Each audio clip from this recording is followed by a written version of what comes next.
الحمد للہ وکفا والصلاة والسلام علی عبادہ الذین اصطفیٰ، خصوصاً علی افضلہم وخاتم النبیین محمد الامین وعلی آلہ وصحبہ اجمعین، اما بعد فاعوذ باللہ من الشیطان الرجیم، بسم اللہ الرحمن الرحیم۔ وَأُوحِيَ إِلَيَّ هَذَا الْقُرْآنُ لِأُنذِرَكُم بِهِ وَمَن بَلَغَ، وقال عز وجل وَأَنزَلْنَا إِلَيْكَ الذِّكْرَ لِتُبَيِّنَ لِلنَّاسِ مَا نُزِّلَ إِلَيْهِمْ، صدق اللہ العظیم۔ رب اشرح لي صدری ويسر لي أمری واحلل عقدة من لسانی يفقهوا قولی۔ اللهم ربنا ألهمنا رشدنا وأعذنا من شرور أنفسنا، اللهم أرنا الحق حقا وارزقنا اتباعه وأرنا الباطل باطلا وارزقنا اجتنابه، آمین یا رب العالمین۔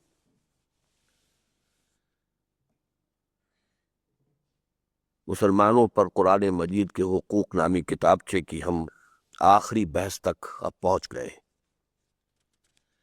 تبلیغ و تبیین، یہاں ہم نے اس کتابچے میں پانچوں حقوق کے لیے دو دو اصطلاحات کو عنوان بنایا: ایمان و تعظیم، تلاوت و ترتیل، تذکر و تدبر، حکم و اقامت۔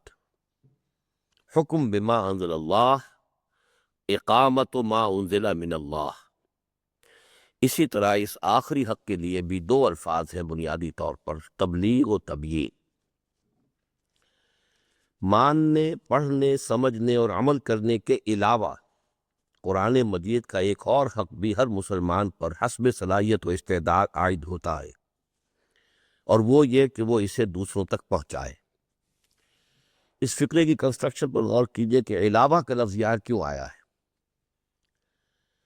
چار تقاضے ایک لائن میں ہیں، ایک دوسرے کا منطقی نتیجہ ہے، پانچواں ذرا اس سے کچھ مختلف نظر آتا ہے، لاجیکلی انٹیگریٹڈ نہیں ہے ان چار کے ساتھ۔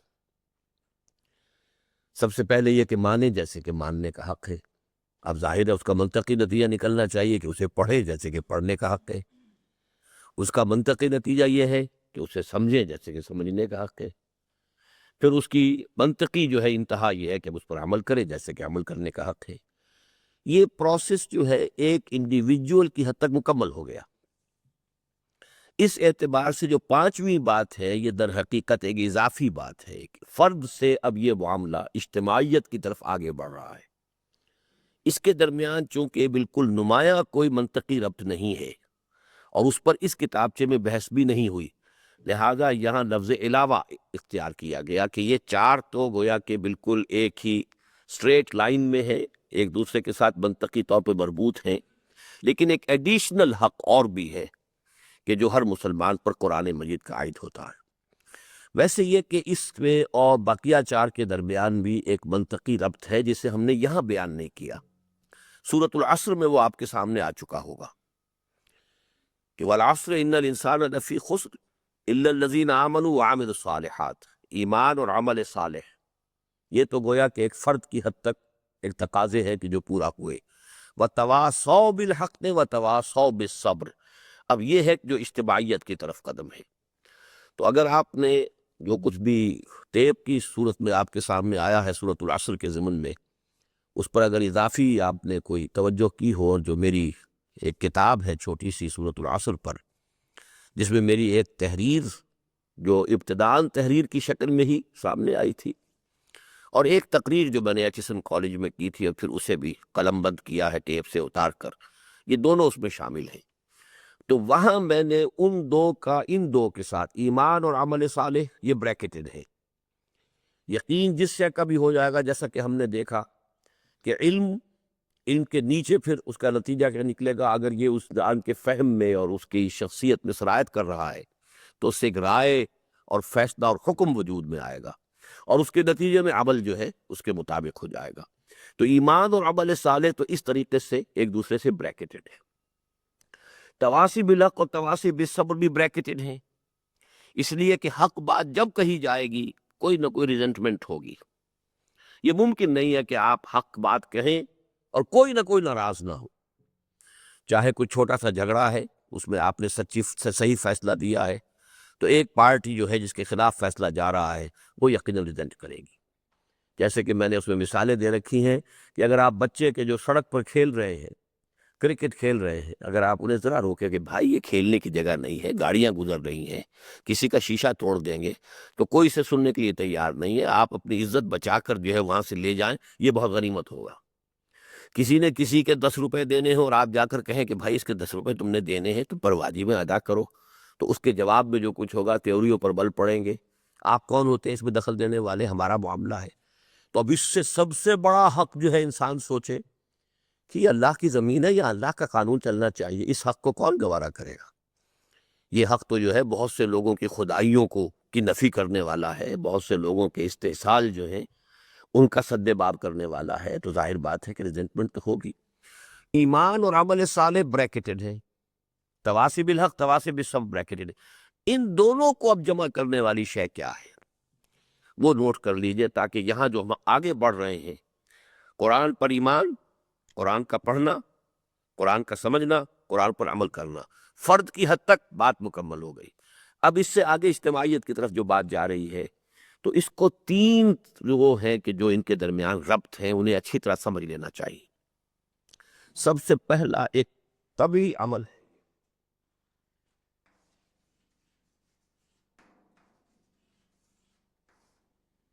اگر آپ بھٹی کے سامنے بیٹھیں گے تو حرارت آپ کو پہنچ جائے گی، اس لیے کہ اس کے اندر حرارت ہے، وہ حرارت ماحول میں سرایت کرے گی. برف کی سل کے پاس بیٹھیں گے، ٹھنڈک محسوس ہوگی. اگر کسی انسان میں خود ایمان اور عمل صالح حقیقتاً پیدا ہو چکا ہو تو ممکن نہیں ہے کہ اس کی ذات سے سرایت نہ کرے. It's a physical phenomenon. ہم یہ تو کہہ سکتے ہیں کہ جیسے اگر آپ نے فزکس پڑھی ہے ابتدائی، کہ کچھ بیڈ کنڈکٹرز آف ہیٹ ہیں، کچھ گڈ کنڈکٹر آف ہیٹ ہیں. کچھ لوگوں کو وہ ہیٹ جو ہے اس میں سرایت نہیں کرے گی، اس لیے کہ ان میں صلاحیت ہی نہیں ہے. لیکن جن کے اندر صلاحیت ہے اس میں تو لازمی سرایت کرے گی، ممکن نہیں کہ سرایت نہ کرے. اور اگر ان میں سرایت نہیں کر رہی تو اس کا نتیجہ کیا نکلتا ہے کہ یہ آگ نظر آ رہی ہے، حقیقت میں آگ نہیں ہے یہ. اسی طرح کسی کا عمل درست تو نظر آ رہا ہے، حقیقت میں عمل درست نہیں ہے، اندر کوئی گڑبڑ ہے، کردار میں کہیں کوئی خامی ہے، اندر خانے اس نے باطل سے کہیں نہ کہیں کوئی مفاہمت کی ہوئی ہے. یہ اس کا منطقی نتیجہ ہوگا. یہ کسی جزوی حق کو لے کر چل رہا ہے، کلی حق کو لے کر نہیں چل رہا، تو یہ اس کا منطقی نتیجہ ہے. تو پہلی بات تو یہ ہے کہ طبعی عمل ہے، یہ ایک فزیکل فینومینن ہے کہ خیر سے خیر خود بخود جو ہے وہ سرایت کرے گا، اور یہ ایک دوسرے کے اندر اس کے اندر بڑھتا چلا جائے گا، متعدی ہوگا. دوسری چیز وہ ہے جو ایک حدیث شاید آپ نے پڑھی، وہ انسان کی شرافت اور مروت کا تقاضا ہے.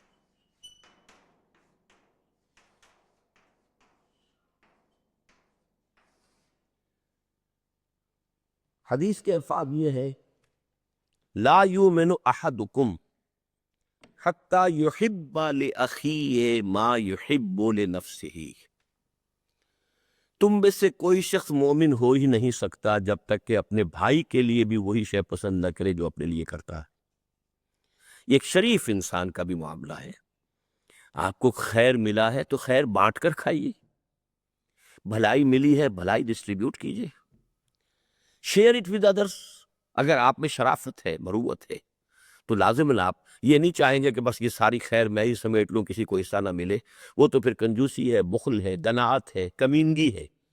شرافت اور مروت کا تقاضا یہ ہے کہ جو خیر آپ کو ملا ہے آپ اس کو شیئر کریں، لوگوں تک پہنچائیں. اور تیسرا لفظ نوٹ کر لیجئے، حمیت و غیرت. یہ انسان کے کردار کی ایک اور صفت ہے. جس شے کو حق سمجھے اس کی حمایت اس کے اندر ہونی چاہیے، حمیت، اور اس کے لیے اس میں غیرت ہونی چاہیے. اگر اس نے اس کو حق سمجھا ہے، اب یہ حق اگر پامال ہے تو اس کی غیرت کو کے لیے ایک چیلنج ہے. اسے اس حق کو الحق کو یعلو ولا یعلی علیہ، حق کو تو سربلند ہونا چاہیے، نہ یہ کہ وہ پامال ہو۔ تو یہ انسان کی غیرت اور حمیت کا تقاضا بھی ہے۔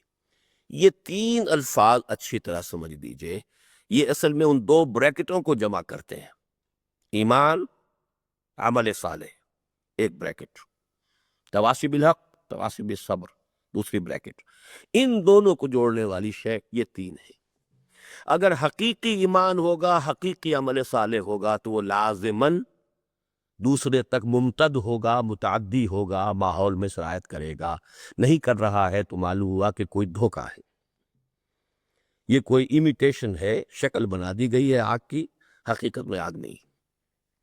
اسی طریقے سے شرافت اور مروت کا تقاضا کیا ہے کہ جو خیر انسان کو ملے وہ اسے شیئر کرے دوسروں کے ساتھ۔ تو آپ کو حق ملا ہے، اللہ نے کسی کو ذریعہ بنا دیا آپ تک اس حق کے پہنچنے کا، اب آپ ذریعہ بنے اس حق کو آگے پھیلانے کا۔ اور نمبر 3 یہ کہ حق کے لیے حمیت و غیرت ہونی چاہیے۔ یہ تین چیزیں یہاں پر گویا کہ علاوہ کا لفظ جو میں نے یہاں لکھا ہے، جو یہاں پر زیر بحث نہیں آیا، تو اس کا منطقی لفظ جو ہے وہ اس تین چیزوں کے حوالے سے آپ کے ذہن میں رہنا چاہیے۔ پہنچانے کے لیے قرآن حکیم کی اصل اور جامع اصطلاح تبلیغ ہے، لیکن تبلیغ کے پہلو بھی بہت سے ہیں اور مدارج و مراتب بھی، حتیٰ کہ تعلیم بھی تبلیغ ہی کا ایک شعبہ اور تبیین بھی اسی کا ایک بلندتر درجہ ہے۔ اب یہ تین الفاظ نوٹ کیجئے، ہم نے عنوان میں تعلیم کا لفظ نہیں لیا ہے، اس لیے کہ قرآن مجید کی عام اصطلاح یہ نہیں ہے۔ قرآن کی دعوت کو، علم کو پھیلانے کے لیے عام طور پر یہ لفظ نہیں آیا، اگرچہ کہاں کہاں آیا وہ بھی نوٹ کر لیجئے۔ پہلی وحی میں یہ لفظ موجود ہے نہیں، الرحمن علم القرآن، رحمان نے قرآن سکھایا، تو گویا کہ یہاں پہ لفظ تعلیم آ گیا۔ 4 مرتبہ قرآن میں آتا ہے یعلمہم الکتاب والحکمہ، حضور صلی اللہ علیہ وسلم لوگوں کو کتاب اور حکمت سکھاتے ہیں، لیکن جہاں لوگوں کو حکم دیا گیا ہے وہاں یہ لفظ نہیں آیا۔ حدیث میں آیا ہے خیرکم من تعلم القرآن وعلمہ، تم میں سے بہترین لوگ وہ ہیں جو قرآن سیکھیں اور سکھائیں، لیکن قرآن کی جو 2 بنیادی اصطلاحات ہیں وہ تبلیغ اور تبیین۔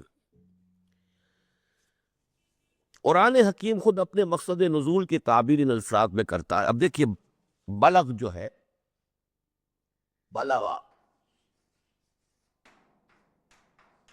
پہنچا، ابلاغ یہ بھی پہنچانا ہے، ذرائع ابلاغ اکثر بہت ہی دنوقتبان ہوتا ہے، تبلیغ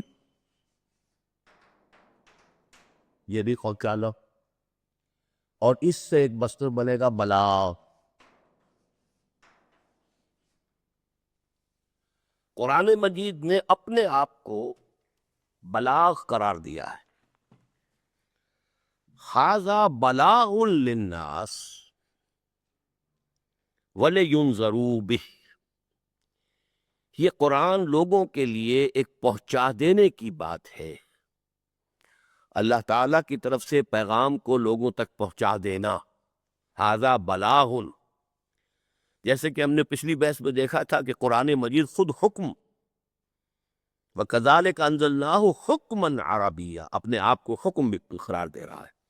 اسی طرح اپنے لیے لفظ استعمال کیا ہے ھذا بلاغ للناس وَلِيُنذَرُوا بِهِ، یہ لوگوں کے لیے پہنچا دینا ہے اور تاکہ اس کے ذریعے سے خبردار کیے جائیں۔ انذار کے معنی ہے خبردار کرنا، اور نبی اکرم صلی اللہ علیہ وسلم پر اپنے نزول کا اولین مقصد یہ قرار دیتا ہے وَأُوحِيَ إِلَيَّ هَذَا الْقُرْآنُ لِأُنذِرَكُم بِهِ وَمَن بَلَغَ۔ أُوحِيَ إِلَيَّ هَذَا الْقُرْآنُ، یہ قرآن میری جانب وحی کیا گیا، لے تاکہ، انذرکم بہ، تمہیں میں اس کے ذریعے سے خبردار کر دوں۔ ابھی فعل کی بحث آپ شروع کر رہے ہیں تو یہ فعل مضارع جب آئے گا تو انذر ینذر انذارا، خبردار کرنا، انذرکم بہ تاکہ میں خبردار کر دوں تمہیں اس کے ذریعے سے، ومن بلغ، یہ ٹکڑا جو ہے خاص طور پر انڈر لائن کیجئے، جسے بھی یہ پہنچ جائے، جس تک قرآن پہنچ گیا اس تک گویا کہ اللہ کے نبی کا انذار پہنچ گیا۔ یہ حضور نے فرمایا لِأُنذِرَكُمْ، میں تمہیں اس کے ذریعے سے خبردار کر دوں. تو یہ تو مراد ہو گئے وہ لوگ جو حضور کے زمانے میں موجود تھے، جو حضور کے مخاطب تھے، جن سے حضور براہ راست جو ہے فریضہ تبلیغ جن پر ادا کر رہے تھے. وَمَنْ بَلَغ، اور چونکہ یہ خود بلاغ ہے، جس تک بھی یہ پہنچ گیا تو گویا کہ میرے انذار کا حق اس تک ادا ہو گیا. لِأُنذِرَكُمْ بِهِ وَمَنْ بَلَغ. ساتھ ہی اس بات کو غیر مبہم الفاظ میں واضح کر دیتا ہے. یہاں ذرا نوٹ جو ہے نیچے وہ بہت اہم ہے، اور وہ یہ ہے کہ واضح رہے کہ ایک بگڑے ہوئے معاشرے میں تبلیغ کا پہلا مقام، پہلا قدم انذار ہی کا ہوتا ہے. یہ اصل میں جواب ہے عیسائیوں کے ایک اعتراض کا. عیسائیوں کا اعتراض یہ ہے کہ قرآن مجید خوف کو زیادہ ایمفیسس دیتا ہے. ڈرو ڈرو، اتقوا اللہ، انذار، خبردار کرنا، ڈرانا. جبکہ حضرت مسیح نے محبت کے جذبے کو ابھارنے کی کوشش کی ہے. یہ ایک حد تک درست بات ہے. ایک ہے محبت. اسی لیے عیسائی جو مبلغ ہیں ان کو کہا جاتا ہے مبشرین.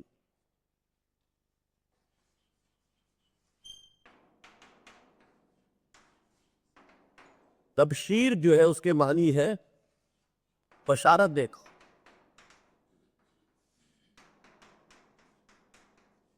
اور انذار کے معنی ہے خبردار کرنا، ڈرانا.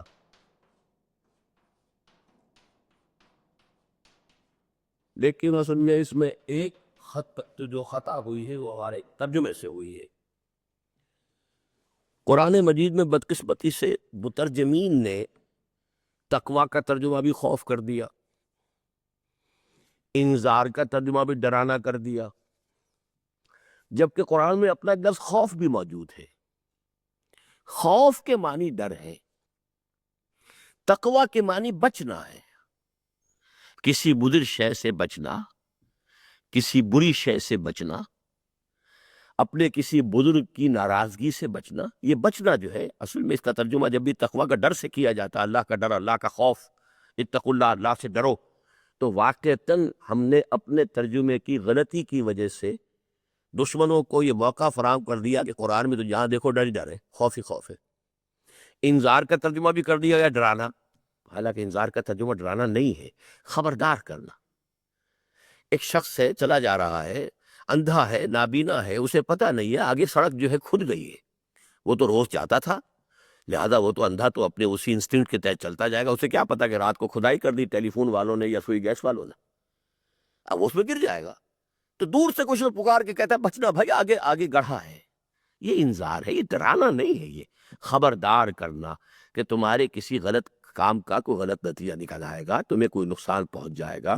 اب یہ تین الفاظ ایک دوسرے سے خاصے مختلف ہیں، لیکن اردو تراجم میں بالعموم ڈر.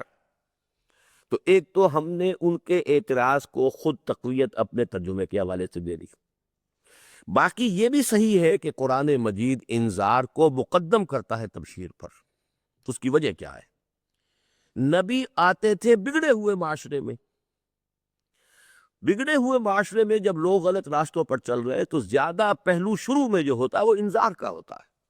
یا ایھا المدثر قم فانذر وربک فکبر. یہاں وہ لوگ ہے ہی آٹے میں نمک کے برابر جنہیں بشارت دی جائے. بشارت کس کو دی جائے؟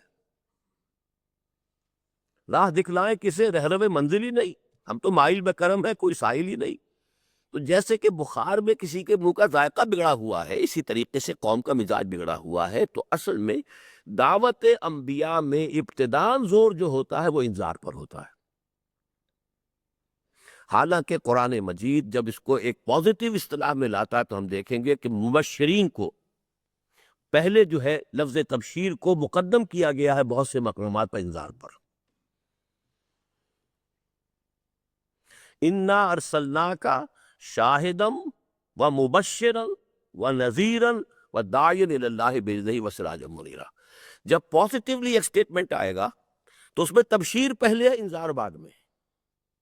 اسی طرح سورہ مریم کے آخر میں لفظ آتا ہے لِتُبَشِّرَ بِهِ الْمُتَّقِينَ فَإِنَّمَا يَسَّرْنَاهُ بِلِسَانِكَ لِتُبَشِّرَ بِهِ الْمُتَّقِينَ وَتُنذِرَ بِهِ قَوْمًا لُدًّا. اے نبی ہم نے اس قرآن کو آپ کی زبان پہ بہت آسان کر دیا ہے تاکہ آپ اس کے ذریعے سے اہل تقوی کو بشارت دیں اور جو جھگڑالو لوگ ہیں انہیں خبردار کر دیں۔ تو وہاں تبشیر مقدم ہے۔ اسی طریقے سے آپ نے وہ بحث پڑھی ہے تیسرے سبق میں کہ شکر کو بنیادی جذبہ قرار دیا ہے قرآن مجید نے۔ فطرت انسانی کی صحت کی علامت کیا ہے؟ جذبہ شکر۔ چاہے آپ پہ کسی انسان نے کوئی احسان کیا ہے اس کے لیے بھی جذبہ شکر ہونا چاہیے، اور پھر یہ کہ آپ اپنے اصل بنی میں حقیقی محسن حقیقی کو پہچان سکیں کہ وہ اللہ ہے، تو گویا کہ پورا کا پورا سفر جو ہے وہ طے ہو جاتا ہے کہ یہ سورج ہو، چاند ہو، ہوائیں ہو، یہ ان میں سے کوئی بھی ہمارے کام کرنے والی شے نہیں ہے، اصل میں تو اللہ ہے جس کو کہ اس کے حکم کے تحت یہ ساری چیز چل رہی ہے۔ تو یہ پوری حکمت کا سفر جو ہے ہم نے وہ وَلَقَدْ آتَيْنَا لُقْمَانَ الْحِكْمَةَ أَنِ اشْكُرْ لِلَّهِ، اصل جذبہ جو ہے پازیٹو وہ تشکر کا ہے، لیکن جب بخار میں ذائقہ بگڑ چکا ہو تو پھر وہ تو اب نارمل کیفیت ہے، تو وہاں پر معاملہ جو ہے ریورس ہو جاتا ہے۔ اس لیے اس جملے کو سمجھیے کہ اس کے پیچھے ایک بہت بڑی بحث مخفی ہے۔ واضح رہے کہ ایک بگڑے ہوئے معاشرے میں تبلیغ کا پہلا قدم انذار ہی کا ہوتا ہے۔ جب کچھ عرصے کام کرنے کے بعد ان میں اہل تقویٰ کی بھی ایک جماعت پیدا ہو گئی تو اب تو تبشیر کو مقدم کر دیا۔ فَإِنَّمَا يَسَّرْنَاهُ بِلِسَانِكَ لِتُبَشِّرَ بِهِ الْمُتَّقِينَ وَلِتُنذِرَ بِهِ قَوْمًا لُدًّا۔ اے محمد صلی اللہ علیہ وسلم ہم نے اس قرآن کو آپ کی زبان پر آسان کر دیا ہے تاکہ آپ اس کے ذریعے سے اہل تقویٰ کو بشارت دیں، اور جو جھگڑالو لوگ ہیں، اڑ گئے ہیں، ہدایت کے سامنے آنے کے باوجود زدہ میں پڑ گئے ہیں، انہیں پھر آپ خبردار کر دیں کہ اس کے برے نتائج جو ہے تمہیں بھگتنے ہوں گے۔ وہاں تبشیر مقدم ہو جاتی ہے، لیکن ابتداءً انذار کا غلبہ ہوتا، اس میں کوئی شک نہیں، لیکن وہ لاجک ہے، اس کی دلیل ہے، اس کا ایک سبب ہے، اس کا ایک وجہ ہے، یہ ایسے ہی نہیں ہے۔ تو میں نے آپ کو دو جواب دیے عیسائی ان لوگوں کے اعتراضات کے۔ نمبر ایک تو یہ کہ ہم سے غلطی ہوئی ہے کہ ہم نے تقویٰ کا ترجمہ بھی خوف کر دیا۔ خوف کا ترجمہ تو ڈر ہے ہی، تقویٰ کا بھی ڈر اور انذار کا بھی ڈرانا۔ تو ڈر جو ہے من حیث المجموع قرآن مجید کے اوپر بہت زیادہ چھایا ہوا نظر آتا ہے، لیکن عربی زبان میں ان الفاظ کے جو مختلف مفاہیم ہیں ان کے پیش نظر 1/3 تو معاملہ ہو جاتا ہے خود بخود کہ لفظ خوف کا ترجمہ ڈر ہے، باقی ان دونوں کے اپنے اپنی کنوٹیشنز علیحدہ ہیں۔ نمبر دو یہ کہ اصلاً یہ بات صحیح ہے کہ ایک بگڑے ہوئے معاشرے میں جب کوئی شخص کو دعوت لے کر کھڑا ہوگا حق کی تو پہلے خبردار کرے گا کہ تم سوئے ہوئے ہو، تمہیں پتہ نہیں ہے کیا نتائج نکلنے والے ہیں، کل تمہیں مرنے کے بعد اپنے رب کے حضور میں حاضر ہونا ہے، جواب دہی کرنی ہے، ایک ایک عمل کا تم سے حساب لیا جائے گا۔ یہ خبردار کرنا جو ہے، اور اگر تم ہوش میں نہ آئے اور تم نے اپنا رویہ درست نہ کیا تو ابدی عذاب جو ہے تم اس کا نوانہ بن جاؤ گے۔ اس میں یقیناً نقطۂ آغاز انبیاء کی دعوت کا یہی ہے، جس کا سب سے بڑا ثبوت سورہ مدثر کی آیت، یا ایھا المدثر قم فانذر وربک فکبر، اے لحاف میں لپٹ کر لیٹنے والے صلی اللہ علیہ وسلم کھڑے ہو جاؤ، کمر کس لو، کمر ہمت باندھ لو۔ Now you start your mission, or the beginning of your mission is انذار، warn them of the consequences۔ یہ جس راستے پر جا رہے ہیں بھولے ہوئے اللہ کو بھی، شرک بھی کر رہے ہیں، آخرت کا کوئی خیال ہی نہیں ہے، انہیں اپنے اعمال کی جواب دہی کا کوئی تصور ہی باقی نہیں رہا ہے، تو gird up your loins, stand up and begin your warning۔ قم فانذر وربک فکبر، اور اس میں ہے در حقیقت پھر وہ تکبیر جو ہم نے پچھلی بحث میں پڑھا ہے، اپنے رب کی کبریائی کا اعلان کرو کہ یہ زمین اللہ کی ہے، یہاں قانون اللہ کا ہونا چاہیے، اللہ ہی کو سب سے بڑا ہونا چاہیے، صرف کہنے میں نہیں، اللہ اکبر کہنے کی حد تک نہیں، بلکہ فی الواقع اسے بڑا مانا جائے، اس کی بڑائی نافذ۔ ساتھ ہی اس بات کو غیر مبہم الفاظ میں واضح کر دیتا ہے کہ اس قرآن پاک کی بلا کم و کاشت اور بعین ہی تبلیغ حضور صلی اللہ علیہ وسلم کا وہ فرض منصبی ہے جس میں ادنا کوتاہی بھی فرائض نبوت و رسالت میں تقصیر شمار ہوگی۔ چنانچہ سورۃ المائدہ میں انتہائی تاکیدی حکم دیا گیا، یا ایھا الرسول، یہ بڑی سخت آیات میں سے قرآن مجید کی، بلغ ما انزل الیک من ربک، پہنچا دو جو کچھ کے نازل کیا گیا ہے آپ پر آپ کے رب کی طرف سے۔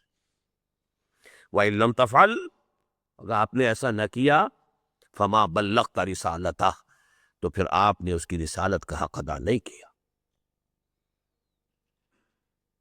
You will be held responsible. اس کا کیا مطلب ہے؟ فرض کیجئے ایک آیت نازل ہوئی ہے جس میں حضور کی کسی اجتہادی خطا پر ٹوکا گیا،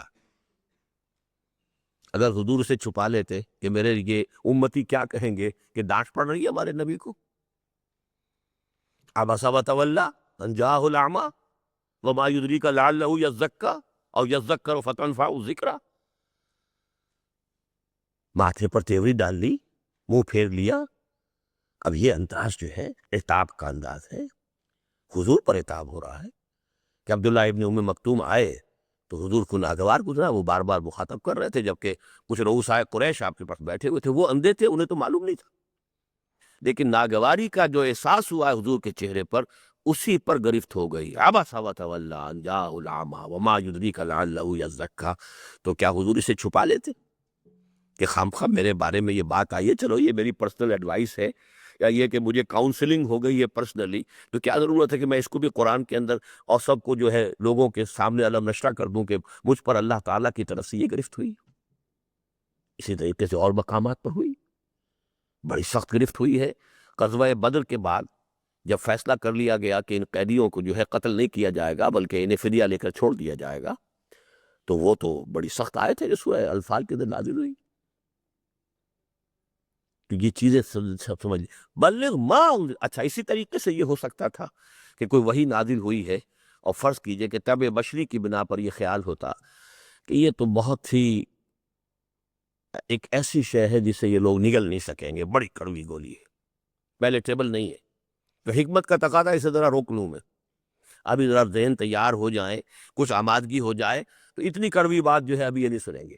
نہیں، یہ آپ کا کام نہیں، یہ اللہ کا فیصلہ ہے کہ اس نے کیا وحی نازل، آپ کو حرف بہ حرف وہ وحی پہنچانی ہے۔ یا ایھا الرسول بلغ ما انزل الیک من ربک وان لم تفعل فما بلغت رسالتہ۔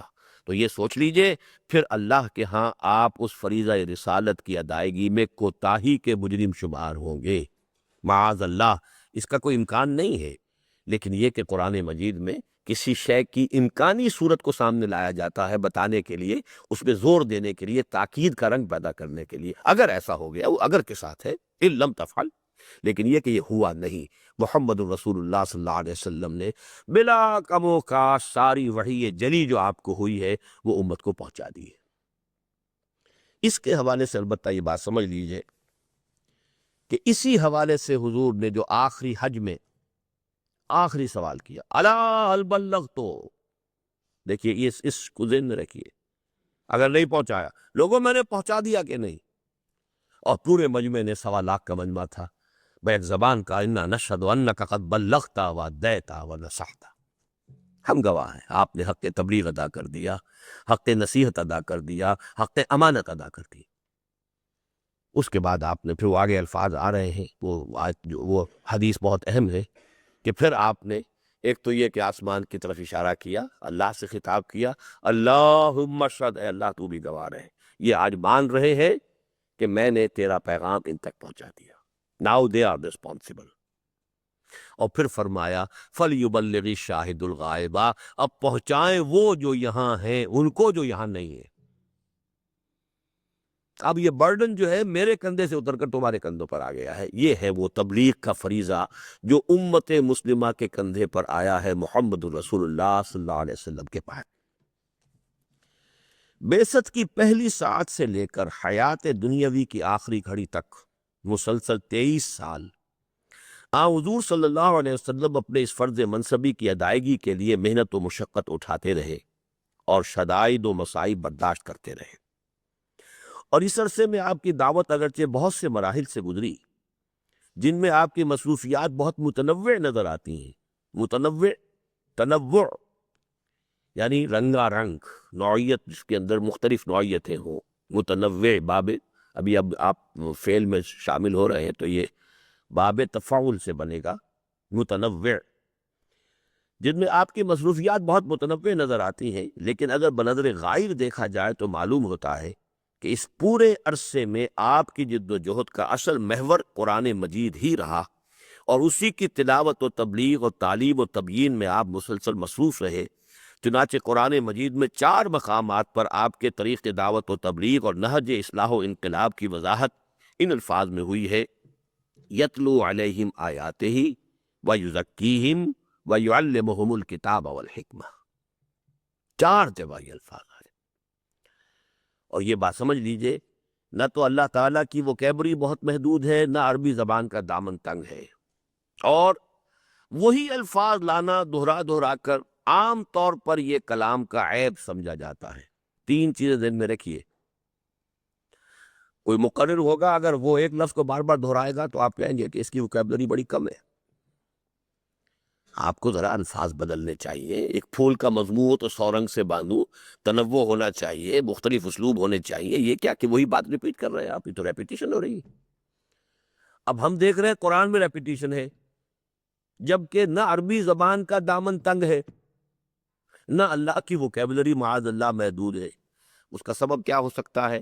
وہ سبب بالکل واضح ہے کہ چونکہ ان الفاظ کی اہمیت کو انڈر لائن کرانا مقصود ہے کہ اپنے ہائی پاور لینسز کو یہاں پر فوکس کر دو، غور کرو ان الفاظ کے اوپر کہ ان کے اندر کوئی بڑی اہمیت مضمر ہے، علم اور حکمت اور ہدایت کے کوئی خزانے۔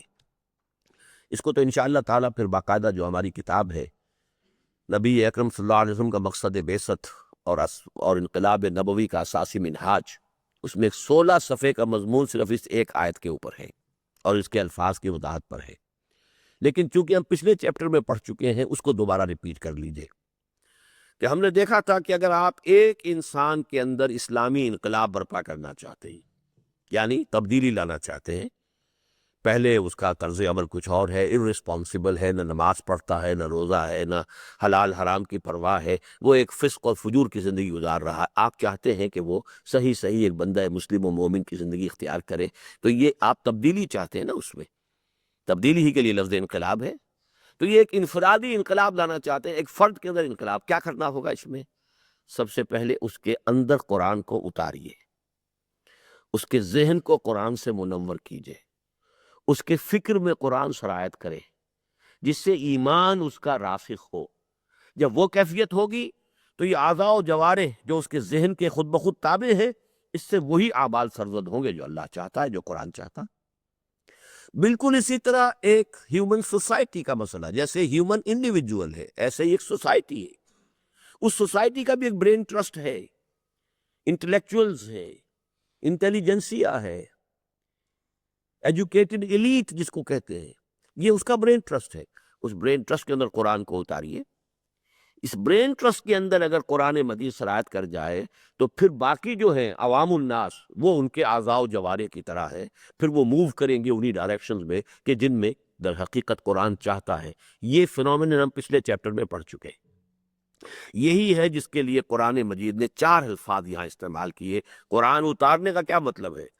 پہلے وہ قرآن کی آیات اس کے اوپر تلاوت کرو، نتیجہ کیا نکلے گا کہ اس کے غلط نظریات منہدم ہو جائیں گے اور ایمانیات کی بنیاد پر اس کی فکر تعمیر ہوگی۔ یہ کائنات خود بخود وجود میں نہیں آئی ہے، اس کا بنانے والا ہے، اور وہ بہت سے نہیں ہے، ایک ہے۔ اسی نے مجھے بھی بنایا ہے، وہ میرا خالق ہے، اور مجھے مرنے کے بعد پھر اس کے حضور میں حاضر ہونا ہے، اور پھر مجھے اپنی پوری زندگی کا حساب کتاب دینا ہوگا، اور پھر مجھے جو بھی اس کا بدلہ ہوگا، برائی کا برا، بھلائی کا بھلا، وہ میرے سامنے آ کر رہے گا۔ یہ سارا جب انسان کا مبدأ و معاد کا فکر جو ہے ان بنیادوں پر استوار ہو گیا، تو اب اس کا نتیجہ کیا نکلا کہ غلط اعمال خود بخود جھڑ جائیں گے، جیسے کہ پت جھڑ میں پتے جھڑ جاتے ہیں۔ یہ فنومینن آپ دیکھتے ہیں امریکہ میں تو بہت نمایاں ہوتا ہے کہ وہ ایک خاص موسم میں آئے تو معلوم ہوا کہ کوئی پتا ہریاول نام کو موجود نہیں، جھڑ گئے۔ پھر اگلے موسم کے اندر پھر وہی ہریاول ہی ہریاول ہے۔ تو اس کی کیفیت کیا ہے کہ اب چونکہ وہ فکر غلط تھا، اس کی بنیاد پر اعمال بھی غلط تھے۔ سوچ یہ تھی کہ کوئی پوچھ تاچھ نہیں، بابر بیش کوش کے عالم دوبارہ نیست۔ جب سوچ یہ تھی تو پھر ہونی ہے، پھر جو کچھ ہو رہا تھا وہ ہونا ہی ہے۔ پھر جس کا ہاتھ جہاں پڑ سکتا ہو کیوں نہ ڈالے، جو کچھ حاصل کر سکتا ہو کیوں نہ حاصل کرے۔ زیادہ سے زیادہ عیش، زیادہ سے زیادہ سہولتیں، زیادہ سے زیادہ عیاشیاں آدمی کرے گا۔ بابر بیش کوش کہ عالم دوبارہ نیست، دوبارہ تو کوئی زندگی نہیں۔ اس زندگی سے جو کچھ لوٹ سکتے ہو لوٹ لو، جتنے مزے لوٹ سکتے ہو لوٹ لو، پھر تو اس کا منطقی نتیجہ یہ ہے۔ لیکن جب احساس ہوا کہ نہیں، I will be resurrected and I will have to stand before my Lord to face the grand accountability of the day of judgment، اس کا یقین اگر ہو گیا، اب آدمی ٹھٹر کر کھڑا ہو جائے گا، چلو نہ چلو غلط ہے، جواب دہی نہیں کر سکوں گا۔ تو گویا کہ وہ غلط اعمال پت جھڑ کے پتوں کی طرح جھڑ جائیں گے۔ اب تیسرا سٹیپ کیا ہے؟ وَيُعَلِّمُهُمُ الْكِتَابَ وَالْحِكْمَةَ، اب گہرائی میں قرآن اور حکمت ان کے اندر اتارو، اس سے پورا ایک مکمل انقلاب افراد کے اندر آ جائے گا۔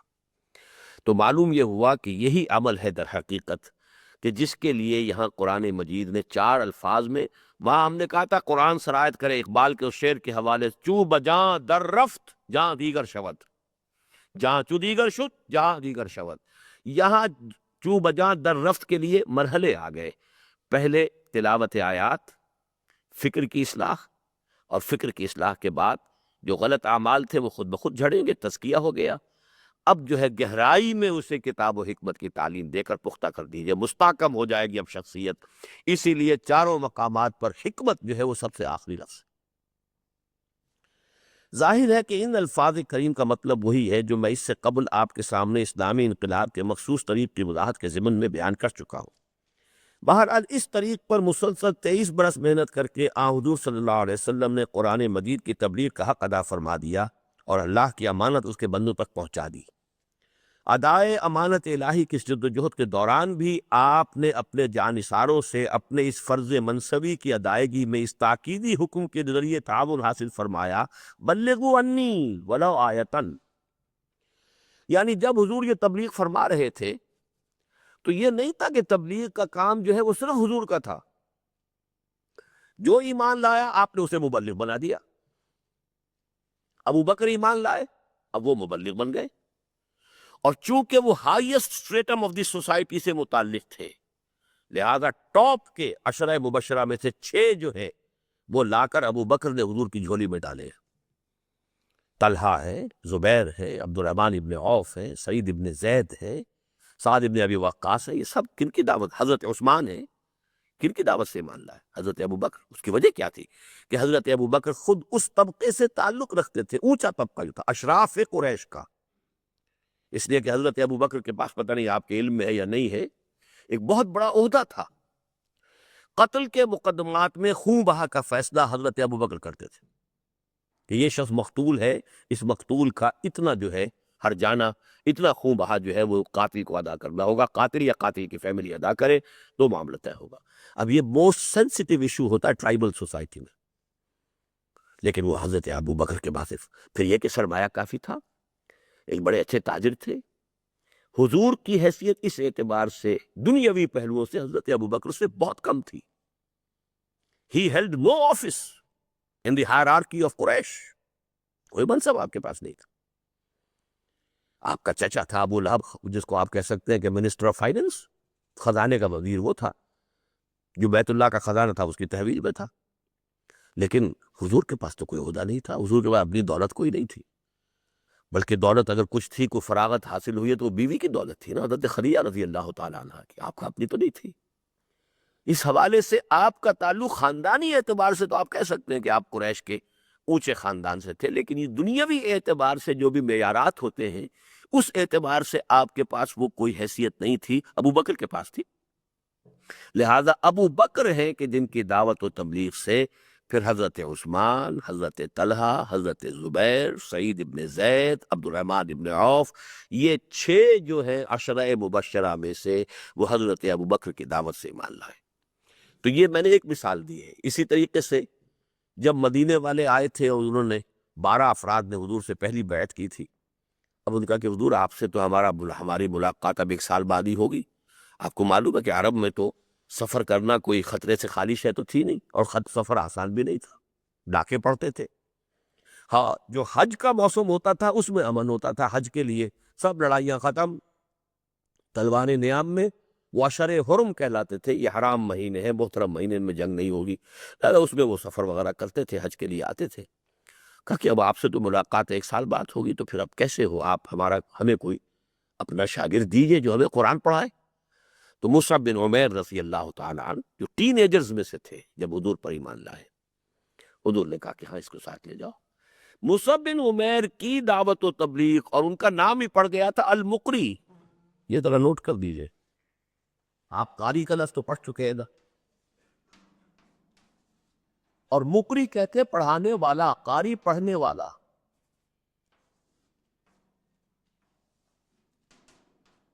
فارقہ اور اقرا، اقرا پڑھایا، فارا خود پڑھا، اس سے فائل بنے گا مقری یا المقری۔ وہ آ رہے ہیں معلم، وہ آ رہے ہیں پڑھانے والے۔ حضرت مصعب بن عمیر کا نام مدینے میں مقری پڑ گیا، قرآن پڑھانے والے۔ تو اس کے لیے نیچے مثال ہے کہ ان نفوس قدسیہ میں سے حضرت مصعب بن عمیر رضی اللہ عنہ کی مثال تو حد درجے تابناک ہے، جن کی تعلیم و تبلیغ قرآنی کے ذریعے ہی مدینہ منورہ میں انقلاب برپا ہوا اور یہ سرزمین دارالہجرت کا شرف و اعزاز پانے کے قابل ہوئی۔ اللہ تعالیٰ ہر مسلمان کو ان کے نقش قدم پر چلنے کی توفیق عطا فرمائے۔ تو یہ میں نے دو مثالیں آپ کو دے دیں، ایک ٹاپ سے حضرت ابو بکر، ایک نوجوانوں میں سے۔ تو یوں نوٹ کیجئے، بہرحال اس طریق پر مسلسل 23 برس محنت کر کے حضور صلی اللہ علیہ وسلم نے قرآن مجید کی تبلیغ کا حق ادا فرما دیا اور اللہ کی امانت اس کے بندوں تک پہنچا دی۔ ادائے امانت الہی کی اس جد و جہد کے دوران بھی آپ نے اپنے جانثاروں سے اپنے اس فرض منصبی کی ادائیگی میں اس تاکیدی حکم کے ذریعے تعاون حاصل فرمایا کہ بلغوا عنی ولو آیتن، پہنچاؤ میری جانب سے چاہے ایک ہی آیت۔ اس میں جو حرف عن آیا ہے یہ بہت اہم ہے۔ انی، عن کو آپ پڑھ چکے ہیں کہ نہیں؟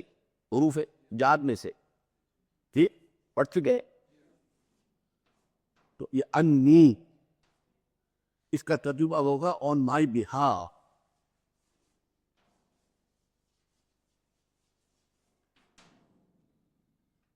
تبلیغ قرآن اصلاً فریضہ ہے محمد صلی اللہ علیہ وسلم۔ جو شخص بھی اس میں حصہ لے رہا ہے، چاہے اس نے حضور کے حیات دنیاوی کے دوران لیا ہو چاہے بعد میں، he is doing it on behalf of محمد صلی اللہ علیہ وسلم۔ نازل تو محمد پر ہوا صلی اللہ علیہ وسلم، رسول پوری نوع انسانی کے لیے محمد ہے صلی اللہ علیہ وسلم، لیکن یہ کہ اب جو کوئی بھی اس قرآن کو آگے پہنچا رہا ہے he is doing it on behalf of محمد صلی اللہ علیہ وسلم۔ بلغوا عنی ولو آیتن، پہنچاؤ میری جانب سے، on my behalf۔ اردو میں مجھے اس on my behalf کا کوئی اور صحیح جو اس کے مفہوم کو ادا کر سکے جو انگریزی کے الفاظ ادا کرتے ہیں وہ مجھے نہیں ملا ہے۔ میری جانب سے، میری نمائندگی کرتے ہوئے، وہ پھر اور ذرا مختلف سے تھوڑا بن جاتا ہے۔ تو آن مائی بہاف پہنچاؤ، چاہے ایک ہی آیت پہنچاؤ، یہ تاکیدی حکم ہے۔ اور اپنے مشن کی تکمیل پر مستقبل کے لیے فریضہ تبلیغ قرآن کی پوری ذمہ داری اپنے امت کے حوالے فرما دی۔ چنانچہ حجۃ الوداع کے خطبے میں 1.25 لاکھ سے زائد صحابہ کرام رضوان اللہ علیہ مجمعین سے، ایک روایت میں 1,24,000 ہے اور ایک روایت میں 1,40,000 ہے، اور یہ اس زمانے کے حساب سے واقعتاً بہت بڑی تعداد ہے۔ آج بھی تو 30 لاکھ، 28 لاکھ، 27 لاکھ، اس سے زیادہ تو نہیں ہوتے آج کے زمانے میں، جبکہ اسلام جو ہے وہ اب انڈونیشیا، ملائیشیا سے لے کر اور امریکہ تک سے لوگ چلے آ رہے ہیں۔ اور اس وقت تو ظاہر بات ہے کہ ابھی صرف جزیرہ نماء عرب کی بات تھی۔ جزیرہ نماء عرب سے 1.25 لاکھ آدمیوں کا جمع ہو جانا آج سے 1400 برس قبل، یہ بہت ہی بڑا ایونٹ ہے، بہت بڑا ایونٹ۔ تو 1.25 لاکھ ہو یا 1,40,000۔ چنانچہ حجۃ الوداع کے خطبے میں 1.25 لاکھ سے زائد صحابہ کرام رضوان اللہ علیہ مجمعین سے متعدد بار یہ شہادت لے کر کہ میں نے تبلیغ کا حق ادا کر دیا ہے، آئندہ کے لیے یہ مستقل ہدایت جاری فرما دی، فَلْيُبَلِّغِ الشَّاهِدُ الْغَائِبَ۔ اب لازم ہے کہ پہنچائیں وہ جو یہاں ہیں ان کو جو یہاں نہیں ہے۔ اس میں دیکھیے آپ نے کہ حضور نے کس طرح کور کیا ہے، الفاظ نے کور کر لیا ہے۔ جو لوگ اس وقت دنیا میں موجود تھے لیکن میدان عرفات میں نہیں تھے وہ بھی کور ہو گئے، اور جو تا قیامت آنے ہیں وہ بھی کور ہو گئے۔ اس لیے کہ حضور رسول ہے تا قیام قیامت ہر انسان کی طرف. فَلْيُبَلِّغِ الشَّاهِدُ الْغَائِبَ. اور اس میں اصل میں ایک روایت میں جو مزید الفاظ آئے ہیں وہ بڑے پیارے ہیں، یہاں نہیں آئے، وہ آپ نوٹ کر لیجیے. فَرُبَّ مُبَلَّغٍ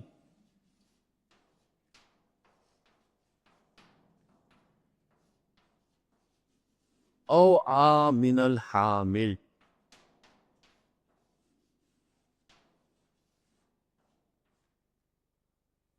یہ روپا کیا ہے؟ گرامر میں کیا ہے؟ اسم ہے، فعل ہے، حرف ہے؟ جی کیوں جی؟ فعل ہے. آپ نے حروف جار یاد کیے ہیں؟ کیا ہے وہ؟ ہے نہیں، فا تو یہاں پہ حرف جار نہیں ہے، لیکن یہ کہ آپ نے یاد کیے ہیں 17 حرف جار؟ نہیں،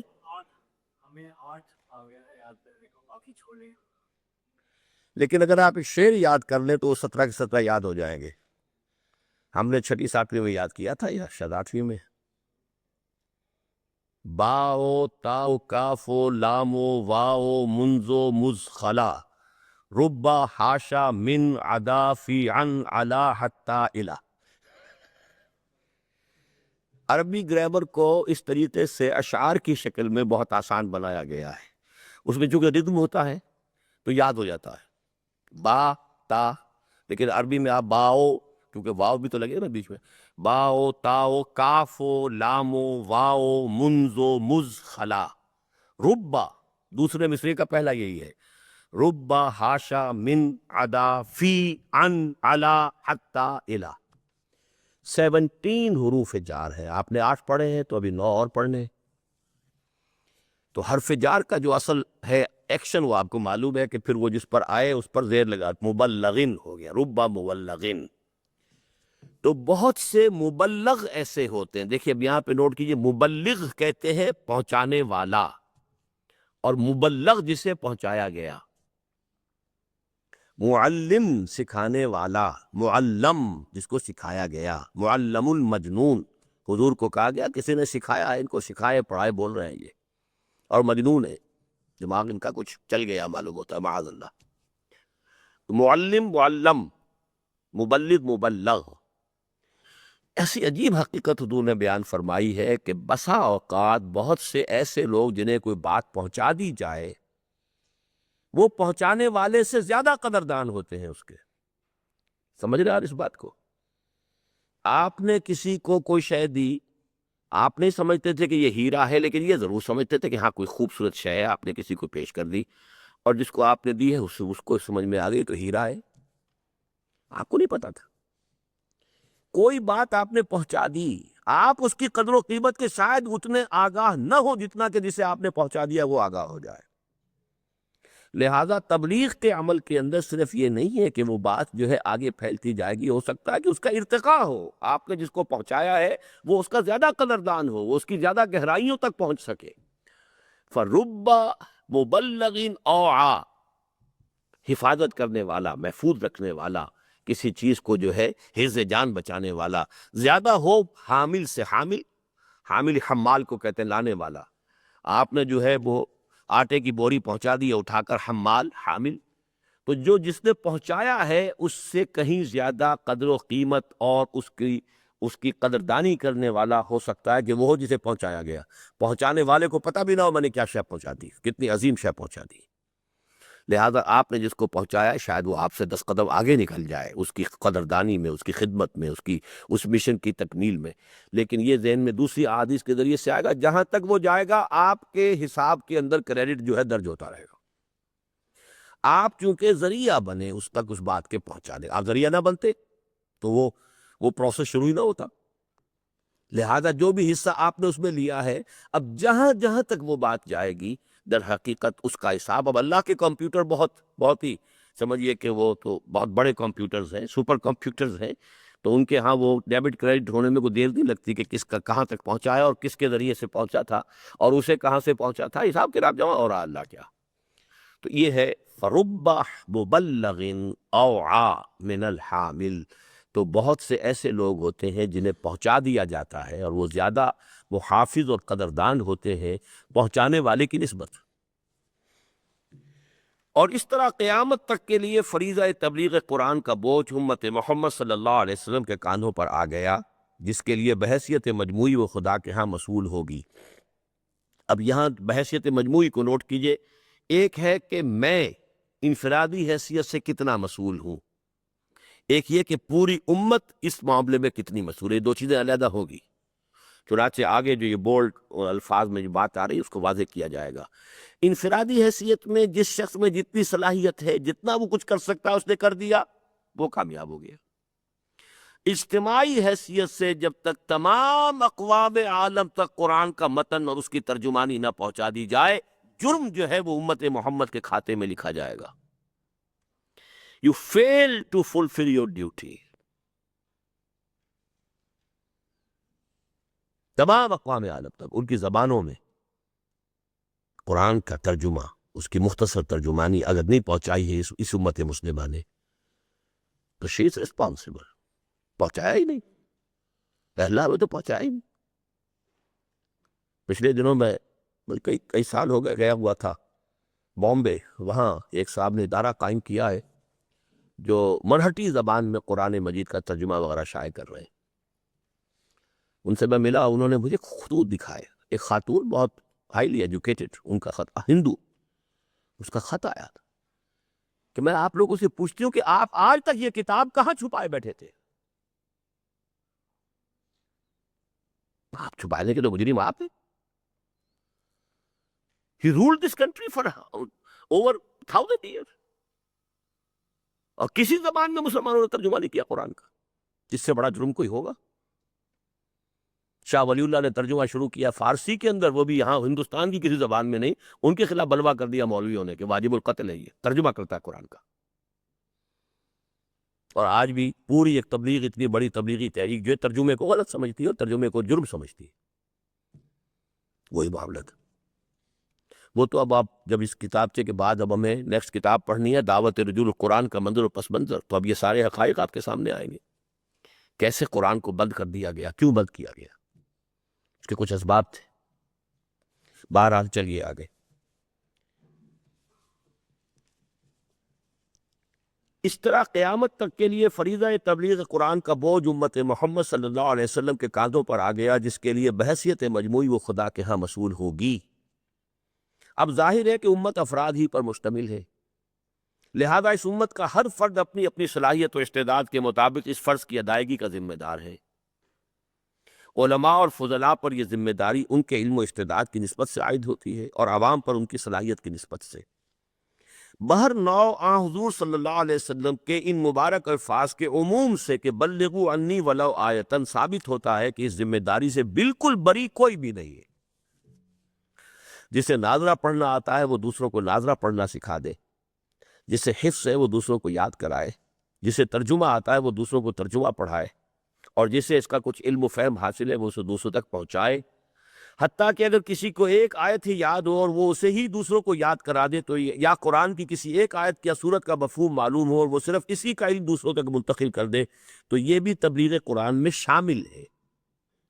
لیکن نوٹ کر لیجیے، شامل ہے، اس کا یہ مطلب نہیں کہ آدمی اسی پر قناعت کر کے بیٹھ رہے، اپنے علم کو بڑھائے، اپنے فہم کے اندر مسلسل خیرکم من تعلم القرآن وعلمہ، ایک اس پروسیس کو بھی جاری رکھے۔ یہ نہیں کہ ایک آیت لے کر بیٹھ گئے تو ایک آیت پڑھا رہے ہیں تو ساری عمر اسی کو پڑھاتے رہے تو وہ یا کہ آدمی فارغ ہو گیا اپنی ذمہ داری سے، بلکہ یہ کہ مسلسل اپنے علم کو، خیرکم من تعلم القرآن وعلمہ، تعلم اور تعلیم یہ سائڈ بائی سائڈ جاری رہنے چاہیے، اور آپ کا فکر آگے بڑھے، آپ کے غور و فکر کی اندر گہرائی بڑھے، اسی کے حساب سے آپ دوسروں کے ساتھ شیئر کرتے چلے جائیے، اس کو عام کرتے چلے جائیے۔ اگرچہ اب آ رہا اجتماعی معاملہ، اس مقدس اور عظیم الشان فرض کی ادائیگی کی جو ذمہ داری امت مسلمہ پر بحیثیت مجموعی عائد ہوتی ہے، وہ صرف اس وقت پوری ہو سکتی ہے جب قرآن کا متن اور اس کا مفہوم اطراف و اکناف عالم تک پہنچا دیا جائے۔ اگر ہم نہیں پہنچا رہے تو پھر تو ہم نے فریضہ تبلیغ کی ذمہ داری ادا نہیں کی۔ We are to blame. اور اس میں یہ ایک بڑی تلخ حقیقت ہے کہ اس ضمن میں ہمارے اس دور میں سب سے زیادہ کام کیا تھا جو بدترین ہمارے ہاں اپنی ایک غلطی کی وجہ سے امت سے کٹ گئے ہیں اور کافر قرار دے دیے گئے، اور غلطی بہت بڑی تھی۔ نبوت کا لفظ استعمال کیا غلام احمد قادیانی نے، اگر وہ نہ کرتا بدبخت تو یہ تکفیر نہ ہوتی۔ لیکن جتنے یورپین زبانوں میں انہوں نے تراجم کیے ہیں، کسی اور جماعت، کسی اور کو یہ توفیق حاصل نہیں۔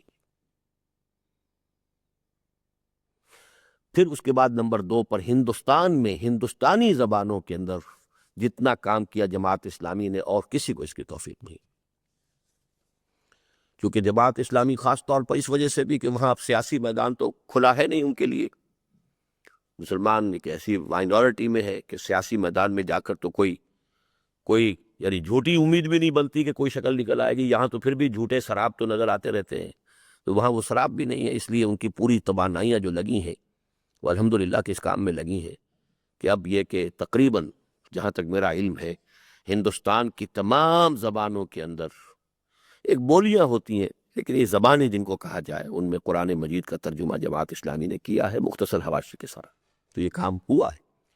لیکن یہ کہ پوری دنیا میں اگر یہ کام نہیں ہو رہا ہے تو امت بحیثیت مجموعی ذمہ دار ہے۔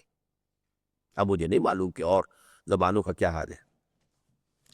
بحالات موجودہ یہ ایک بہت دور کی بات اور سہانا خواب معلوم ہوتا ہے۔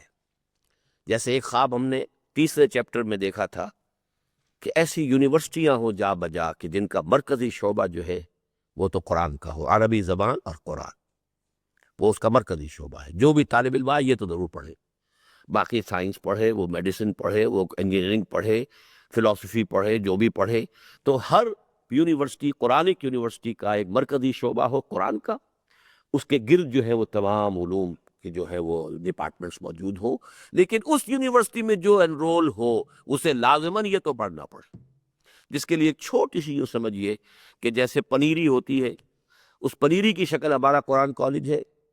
آپ گریجویشن کرنا چاہتے ہیں فلسفی سے کر سکتے ہیں، آپ پولیٹیکل سائنس سے کر سکتے ہیں، آپ کسی اور سبجیکٹ سے کر سکتے ہیں، اکنامکس سے، لیکن قرآن آپ کو پڑھنا پڑے گا عربی سیکھنی ہوگی۔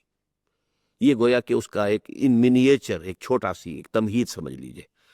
لیکن یہ کہ یونیورسٹیاں ایسی ہوں، میں نے کہا تھا یہ بھی بڑا خواب ہے، یونیورسٹی قائم کرنا تو آسان کام نہیں ہوتا، یہ حکومتوں کے وسائل و ذرائع سے ہوتا ہے۔ اس لیے یہ کہ اگرچہ کچھ اور جگہوں پر کچھ اور ادارے بھی ہوتے، لیکن ہمارے ہاں مسلمانوں میں ایسا معاملہ نہیں ہے۔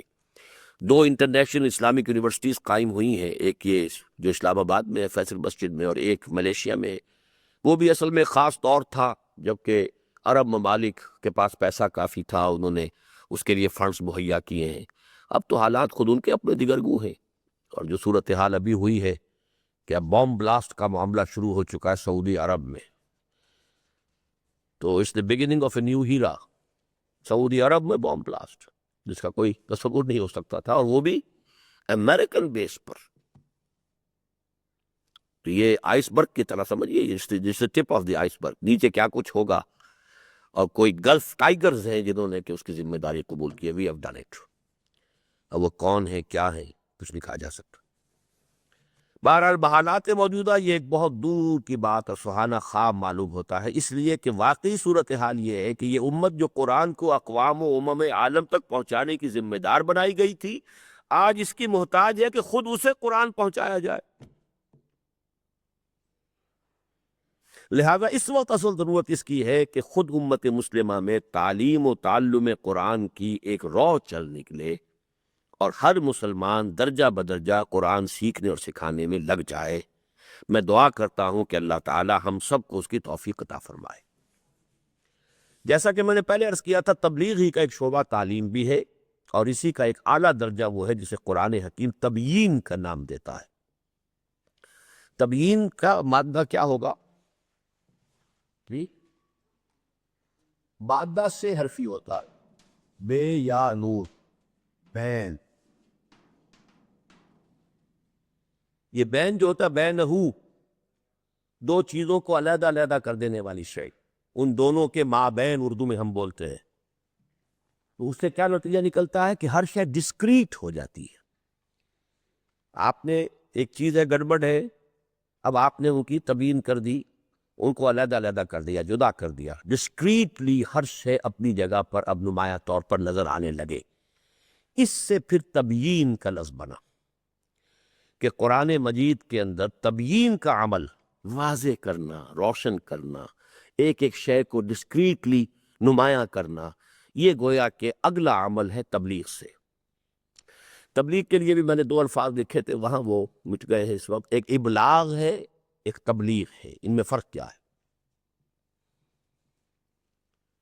ابلاغ بس کسی کو کوئی بات پہنچا دی، تبلیغ دھیرے دھیرے سہج سہج اس کو سمجھا کر پہنچانا، یہ تبلیغ ہے۔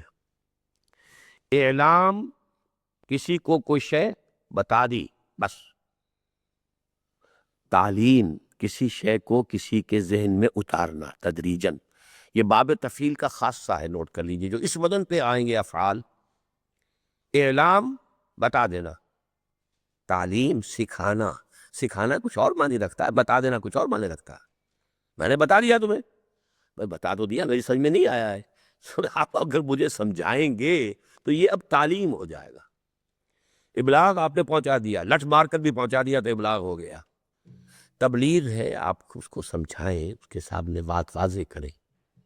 اسی طریقے سے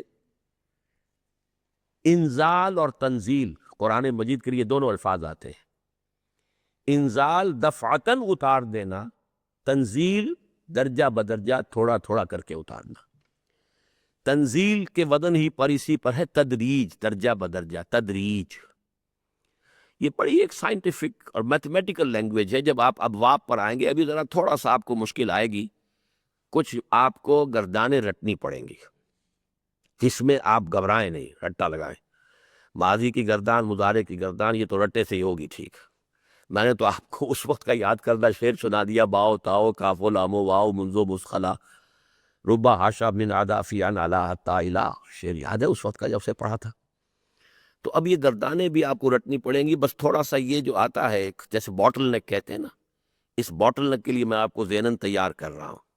اس سے گزر جائیں گے تو اس موڑ سے آگے منزل ہے، مایوس نہ ہو دراتا جا۔ ذرا سی مشکل آئے گی تو گھبرائیں نہیں، اسٹیج پر اس مشقت کو جھیل جائیں، پھر آپ کو اتنی یعنی دلچسپی ہو جائے گی۔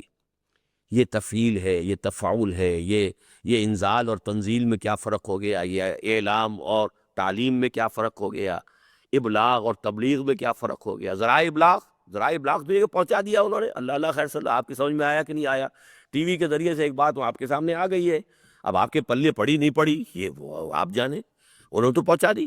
لیکن ایک ہے کہ تبلیغ، اب دیکھنا کہ اس نے یہ بات سمجھ لی کہ نہیں سمجھی، اس کی ذہنی سطح کیا ہے۔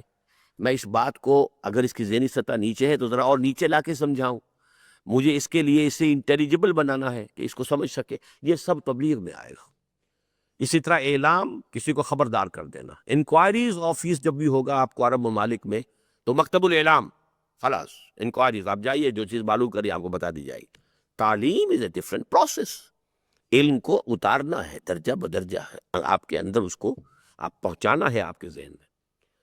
انزال، شب معراج میں پورا قرآن پورا اتار دیا گیا لوح محفوظ سے سمائے دنیا تک، وہاں انزال کا لفظ آئے گا۔ حضور پر اب وہ تھوڑا تھوڑا کر کے 23 برس میں اترا، وہ تنزیل ہے۔ انزال اور تنزیل کے اندر یہ فرق ہے، اعلام، تعلیم، ابلاغ، تبلیغ، انزال، تنزیل۔ تو میں تو آپ کو ساتھ ساتھ تھوڑی تھوڑی عربی بھی سکھاتا جا رہا ہوں تاکہ آپ آگے بھی کچھ آسانی ہوتی جائے، جب آپ چلیں گے تو معلوم ہوگا کچھ ہاں سنا ہوا پہلے بھی، تو آپ کے لیے آسان ہو جائے گا۔ جیسا کہ میں نے پہلے عرض کیا تھا، تبلیغ ہی کا ایک شعبہ تعلیم بھی ہے، اور اسی کا ایک اعلیٰ درجہ وہ ہے جسے قرآن حکیم تبیین کا نام دیتا ہے۔ یعنی یہ کہ قرآن مجید کو صرف پہنچا ہی نہ دیا جائے بلکہ اس کی پوری وضاحت کی جائے۔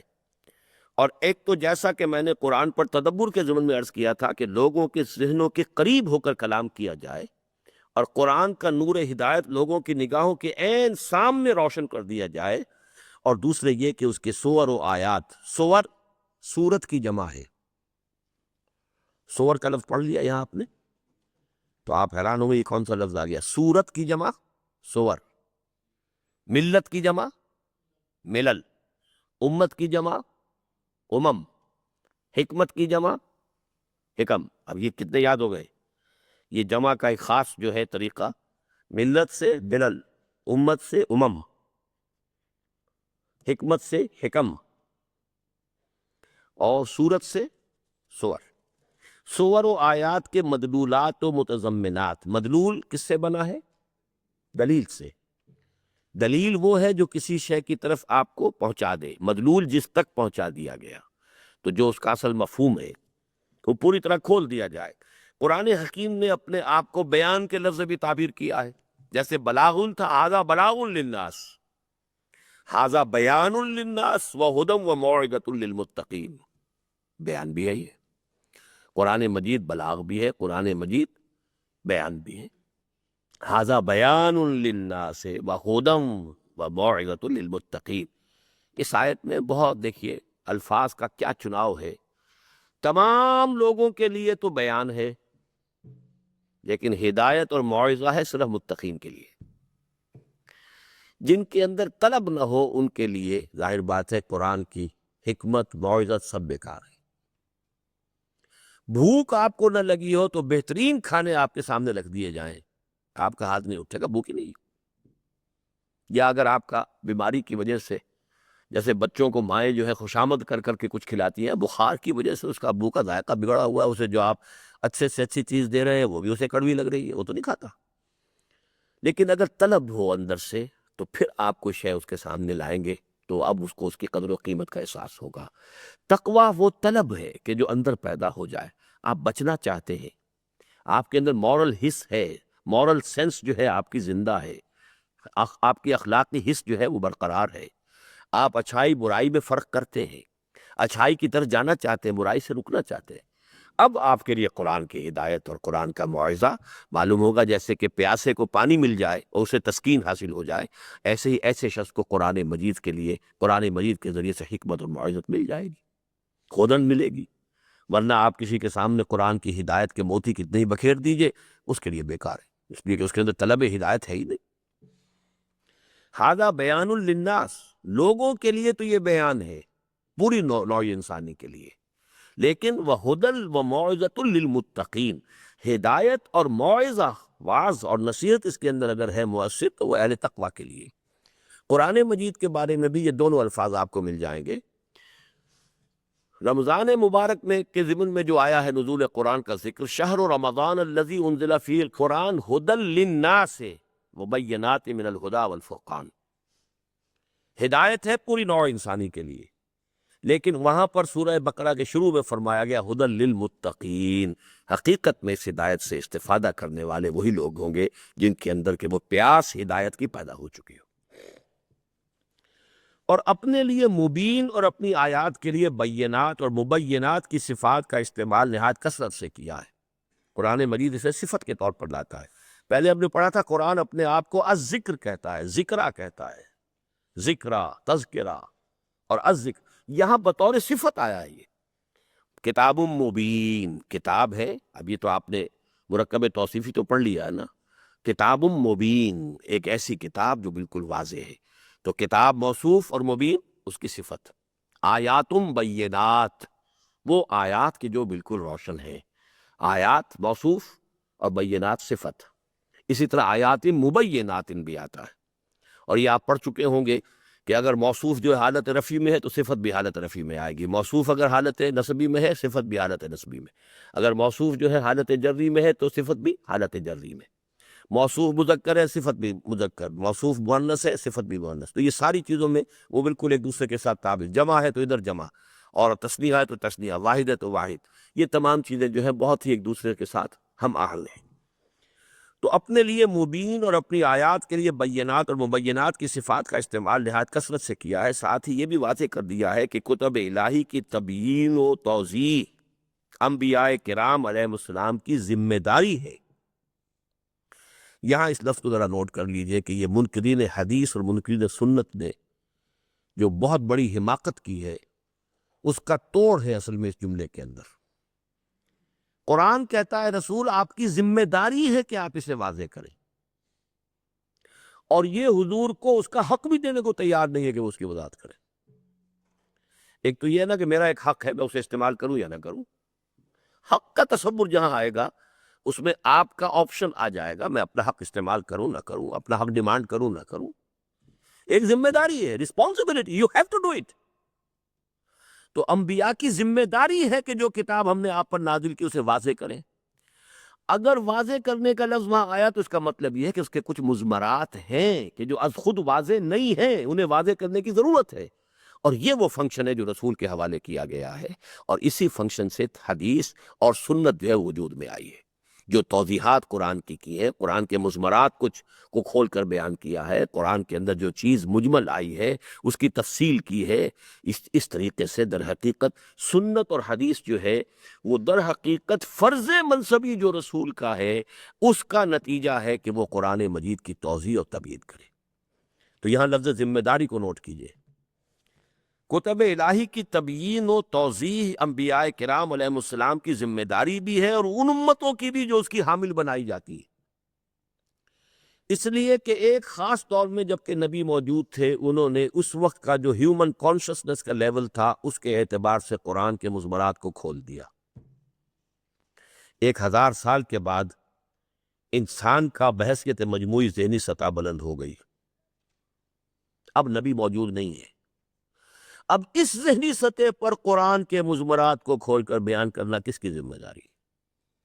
اور اگر آپ نہیں کرتے ہیں تو 1000 سال پہلے کے قرآن کی آج کے ذہن میں آپ اس کو اتارنے کی کوشش کریں گے تو نہیں اترے گا۔ It will be a square peg in a round hole for a round peg in a square hole۔ ہے اسی قرآن میں۔ یہ جو ہم نے تدبر پر بحث کی تھی، یہ ساری چیزیں چونکہ یہاں علیحدہ علیحدہ بھی زیر بحث آ رہی ہیں، آپس میں ایک دوسرے کو ملی۔ تدبر کا تقاضا کیا تھا؟ میں تو ایک جملہ میں کہا کرتا ہوں کہ یہ قرآن وہ کتاب ہے کہ جو ہر دور کے افق علمی پر خورشید تازہ کے مانند طلوع ہوگی۔ ہر دور کا ایک افق علمی، جیسے ہورائزن ہے ہمارا، سورج روزانہ طلوع ہو رہا ہے، اس لیے ہورائزن۔ انسانی تاریخ کے ہر دور کا ایک ہورائزن ہے علمی۔ اگر اس ہورائزن پر قرآن جو ہے وہ طلوع نہیں ہو رہا ہے تو آج کے انسان کے لیے اس کی ہدایت کا تقاضا پورا نہیں ہوگا۔ اس کے لیے کھودنا، قرآن کے اندر سے نکالنا، وہ موجود ہے، لیکن یہ کہ وہ چیز آج سے اگر 1400 برس پہلے اس طرح واضح کر دی گئی ہوتی تو لوگوں کی سمجھ میں نہ آتی، تکلیف مالا یطاق ہو جاتی، کہ ابھی ان کا ذہنی سطح وہ ہے نہیں کہ اس کو کھول کر بیان کیا جائے۔ لیکن آج جب کہ انسان اس سطح پر پہنچا ہے، اگر آپ اس کے اندر اپنی ذمہ داری ادا نہیں کریں گے اور آپ سمجھ رہے ہیں کہ قرآن کی تبلیغ کا ہم نے حق ادا کر دیا، تبلیغ کا حق ادا ہو جائے گا کہ آپ نے قرآن کو ہر زبان کے اندر ترجمہ اس کی مختصر تشریح پیش کر دی، چلیے اب یہ کہ ہر شخص جو طالب حقیقت ہے اس کے لیے وہ ہرڈل تو ختم ہو گیا نا، وہ قرآن کو اپروچ کر سکتا ہے، قرآن کو سمجھ سکتا ہے، اگر اس کے طلب ہدایت ہے تو اپنی کوشش سے اس میں آگے بڑھے گا۔ لیکن تبیین کا حق جو ہے ادا کرنا، یہ بالکل ایک سیپریٹ اینٹیٹی ہے کہ اس دور کی علمی سطح کے مطابق اس کی تعبیرات کو لے کر سامنے آنا، اس کی توضیحات اور وضاحت کرنا، یہ فرض منصبی امت کا ہے ہر دور میں۔ پھر پڑھ لیجیے اسے۔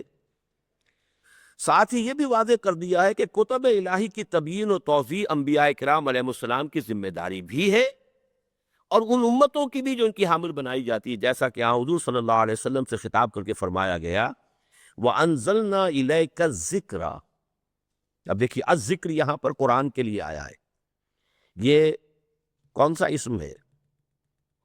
معرفہ، اور یہاں گویا کہ یہ علم کا کام دے رہا ہے، اسم علم الذکر قرآن۔ ہم نے آپ کی طرف یہ الذکر اتار دیا لِتُبَيِّنَ لِلنَّاسِ مَا نُزِّلَ إِلَيْهِمْ، تاکہ آپ واضح کریں لوگوں کے لیے جو چیز کے ان کے لیے اتاری گئی ہے۔ یہ فرض منصبی ہے رسول کا، از روئے قرآن ثابت ہے۔ اب یہ قرار دے دینا کہ بس قرآن پہنچا دینے کی ذمہ داری نبی پر تھی، اس نے پہنچا دیا، آگے ہمارا کام ہے، ہم سمجھیں گے، غور کریں گے، اس سے بڑی حماقت کوئی نہیں ہے، اور قرآن کے خلاف۔ لِتُبَيِّنَ لِلنَّاسِ مَا نُزِّلَ إِلَيْهِمْ، یہی وجہ ہے کہ 4 جگہ ہم قرآن میں پڑھ چکے ہیں وہ آیت وَيُعَلِّمُهُمُ الْكِتَابَ وَالْحِكْمَةَ۔ ایک کتاب ہے، ایک معلم ہے، معلم اس کتاب کے مضمرات کو کھول کر بتا رہا ہے۔ ہو سکتا ہے آپ اس کتاب کے اوپر سے سرسری گزر جائیں اور آپ کے سمجھ میں وہ باتیں نہ آئیں کہ جو معلم آپ کو سمجھ سکتا ہے کہ یہاں یہ بھی کچھ ہے، یہاں سے سرسری طور پر نہ گزریے، یہاں یہ بھی کچھ مزمر ہے۔ تو معلم جو ہے، اب میں چھوٹی سی مثال ہے، یہ میں کتاب بڑی سادہ سی کتاب ہے آپ کو پڑھا رہا ہوں، تو ایک معلم کی حیثیت سے اس کے اندر کہیں کہیں جو چیزیں آپ اگر گزر جائیں گے سچی طور پر تو گزر گئے، ٹھیک ہے، لیکن یہ کہ وہاں پر جو کچھ مضمر ہے اسے کھول کر بتا رہا ہوں۔ تو یہ ہے معلم اور کتاب کا ربط۔ اور قرآن مجید کے معلم محمد صلی اللہ علیہ وسلم، بلکہ یہ حدیث بھی یاد کر لیجئے، انما بعثت معلما۔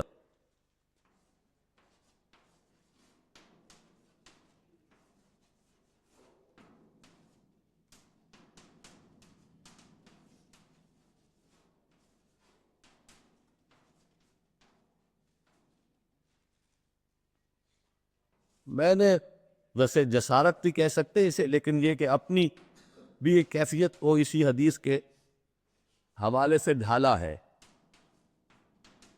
انما خلقت مدرسا، مجھے اللہ تعالیٰ نے مدرس ہی بنا دکھا کیا۔ وہاں بعث تو ہے، نبی کا معاملہ ہے۔ خلق تو میں کوئی ایسا دعویٰ نہیں ہے، مجھے پیدا تو کیا اللہ نے، ہر شخص کو پیدا کیا، آپ کو بھی پیدا کیا۔ انما خلقت مدرسا۔ بہرحال حضور نے اپنے آپ کو المعلم قرار دیا۔ اس میں اگر چاہیں تو دو مقامات قرآن کے اپنے پاس اور نوٹ کر لیجئے اس ایشو پر۔ قرآن مجید نے سورہ بینہ میں لم یکن الذین کفروا من اہل الکتاب والمشرکین منفکین حتی تأتیہم البینہ، مشرکین اور اہل کتاب میں سے جن لوگوں نے کفر کیا تھا وہ باز آنے والے نہیں تھے جب تک کہ بینہ نہ آ جاتی۔ اب یہ بینہ کیا ہے بھائی؟ کیونکہ تمرین ہی ہم پڑھ رہے، یہ بین یہ پڑھا ہے آپ فعیل کے وزن پر کیا آتا ہے؟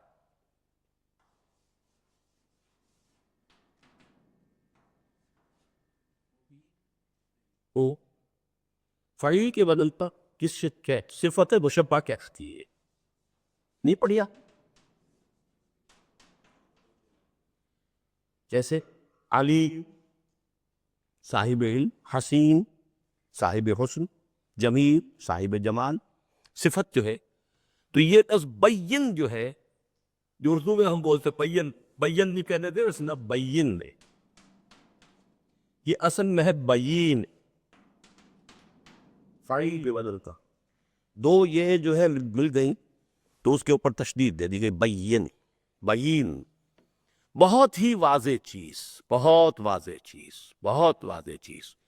ہم بھی کہتے ہیں میاں بالکل بین سی بات ہے، تمہیں کیوں سمجھ نہیں آ رہی ہے؟ بین بات وہ ہے جو از خود واضح ہو، جس کے لیے کسی اور اضافی دلیل یا کسی اور رہنمائی کی ضرورت، از خود واضح۔ آفتاب آمد، دلیل آفتاب، سورج طلوع ہو گیا تو اب سورج اپنے وجود پر خود دلیل ہے، کسی اور دلیل کی ضرورت ہی نہیں۔ آپ دلیل لانے کی کوشش کریں گے تو شک شاید پیدا ہو جائے۔ ایک شے اتنی واضح ہے کہ وہ کسی دلیل کی محتاج ہی نہیں، وہ بین ہے۔ تو یہاں پر انزلنا الیک الذکر لتبین للناس ما نزل الیہم، تاکہ آپ واضح کریں لوگوں کے لیے وہ شے جو ان کے لیے نازل کی گئی ہے۔ میں بیان کر رہا تھا سورہ بینہ۔ بینہ کیا ہے؟ اگلی آیت میں فرمایا رسول من اللہ،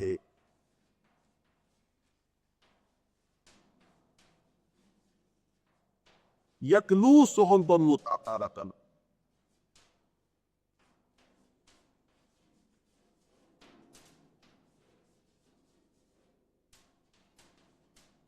دونوں مل کر بینہ بنتا ہے۔ رسول من اللہ یتلو صحفا مطہرۃ فیہا کتب قیمہ، بینہ صرف قرآن نہیں ہے۔ لم یکن الذین کفروا من اہل الکتاب والمشرکین منفکین حتی تأتیہم البینہ، اور بینہ کیا ہے؟ رسول من اللہ یتلو صحفا مطہرۃ فیہا کتب قیمہ، بینہ برابر ہے رسول جمع قرآن۔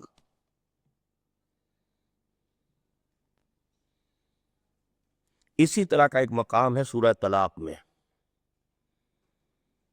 قد انزلنا الیکم ذکرا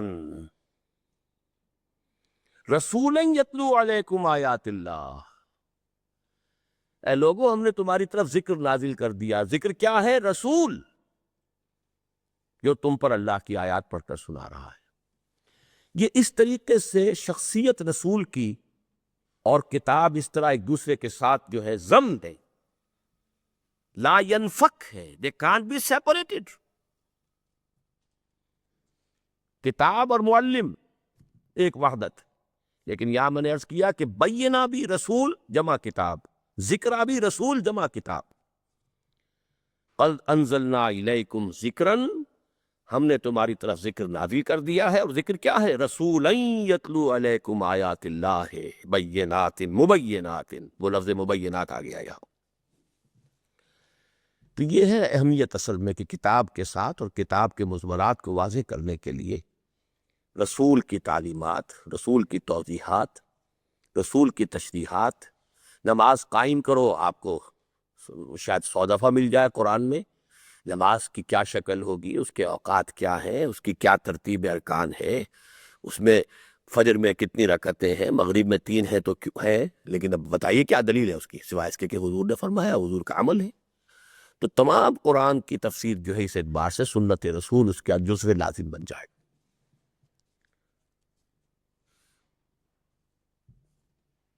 اور اہل کتاب کے بارے میں فرمایا کہ ان سے تبیین کتاب کا عہد لیا گیا تھا۔ اب دیکھیے نوٹ کیجئے، میں نے کہا تھا کہ تبیین قرآن کی نہ صرف رسول کا فرض تھا بلکہ امت کا بھی۔ تو رسول کے لیے تو آیت آ گئی وَأَنزَلْنَا إِلَيْكَ الذِّكْرَ لِتُبَيِّنَ لِلنَّاسِ مَا نُزِّلَ إِلَيْهِمْ، رسول کے لیے آ گئی نہیں، اب امت کے لیے دیکھیے اہل کتاب کے بارے میں فرمایا گیا کہ ان سے تبیین کتاب کا عہد لیا گیا تھا۔ وَإِذْ أَخَذَ اللَّهُ مِيثَاقَ الَّذِينَ أُوتُوا الْكِتَابَ لَتُبَيِّنُنَّهُ لِلنَّاسِ، اور یاد کرو جب کہ اللہ نے اہل کتاب سے عہد لیا تھا، کتاب کا میثاق، کہ تم لازماً اسے واضح کرتے رہو گے لوگوں کے لیے۔ یہ جمع کا صیغہ ہے، واحد کا نہیں ہے، ذرا ثقیل ہے، نون مشدد آیا ہے، تم لازماً کرو گے، یعنی it's your responsibility۔ لیکن جب انہوں نے اپنے اس فرض کو ادا نہ کیا اور الٹا کتمان حق کے مرتکب ہوئے تو لعنت خداوندی کے مستحق قرار دیے گئے۔ ان الذین یکتمون ما انزلنا من البینات والہدی من بعد ما بیناہ للناس فی الکتاب اولئک یلعنهم اللہ ویلعنهم اللاعنون، جو لوگ کے چھپائے رکھتے ہیں اس کتاب کو اور ہدایت کو اور بینات کو جو اللہ تعالیٰ نے اپنی کتاب میں واضح کی ہیں، بجائے کہ ظاہر کریں، بجائے اس کے کہ تبیین کریں، بجائے اس کے کہ عام کریں، ان کی تبلیغ کریں، ان کی اشاعت کریں، جو کتمان حق کے مجرم کر رہے ہیں، بن رہے ہیں، اولئک یلعنهم اللہ ویلعنهم اللاعنون، ان پر تو اللہ کی بھی لعنت ہے اور تمام لعنت کرنے والوں کی لعنت ہے۔ اس تبیین کا ادنا درجہ یہ ہے کہ ہر قوم پر اس کی عام زبان اور آسان محاورے میں سہل انداز سے قرآن مجید کا سرسری مفہوم واضح کر دیا جائے، اس لیے کہ کسی قوم کے لیے تبیین قرآن اس کی اپنی زبان ہی میں ہو سکتی ہے۔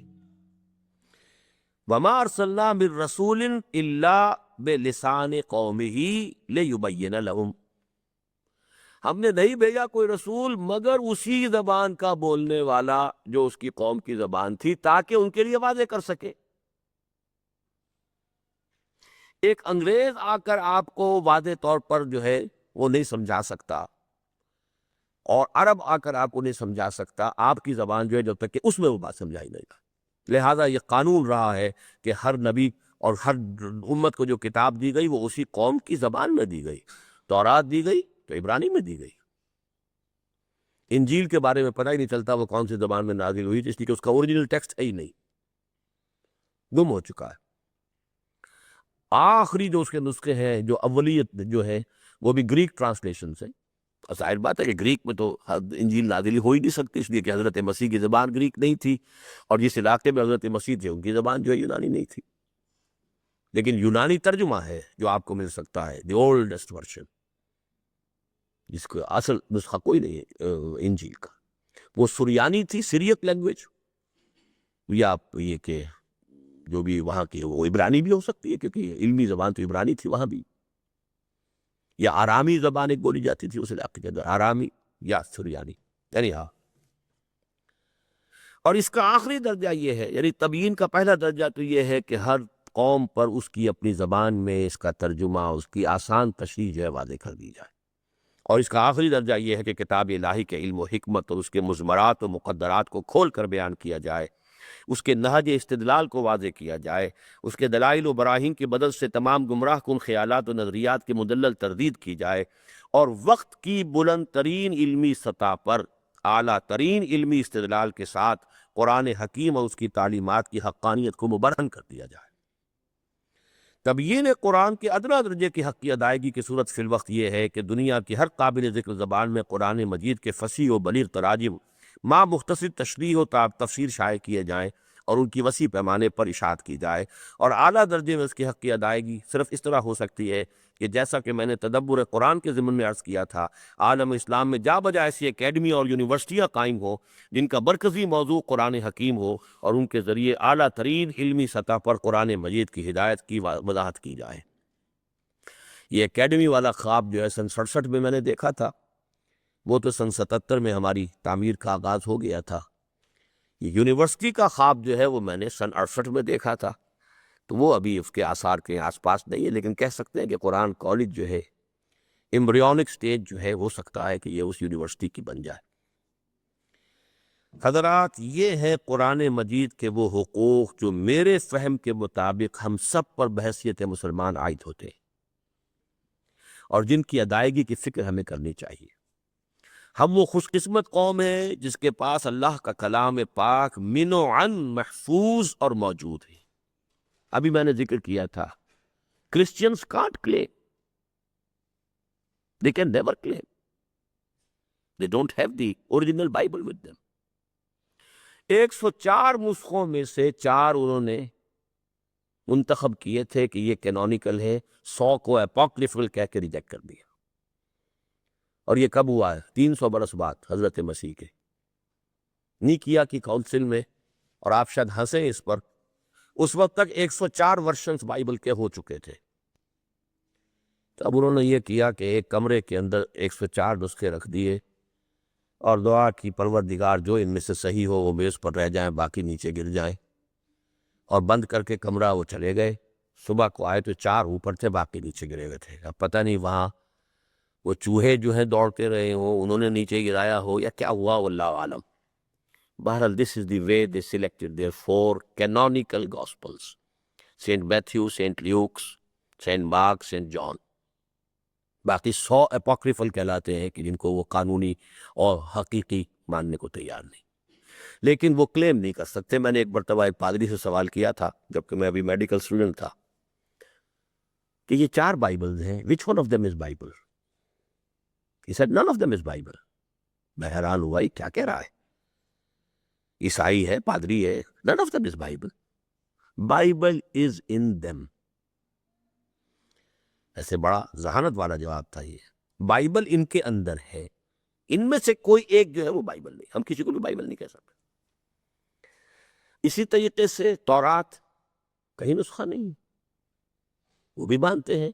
نبوکدنضر نے جب تباہ کیا تھا یروشلم کو تقریباً 600 قبل مسیح میں، اس کے بعد سے تورات کا، اوریجنل تورات کا کوئی نسخہ دنیا میں نہیں۔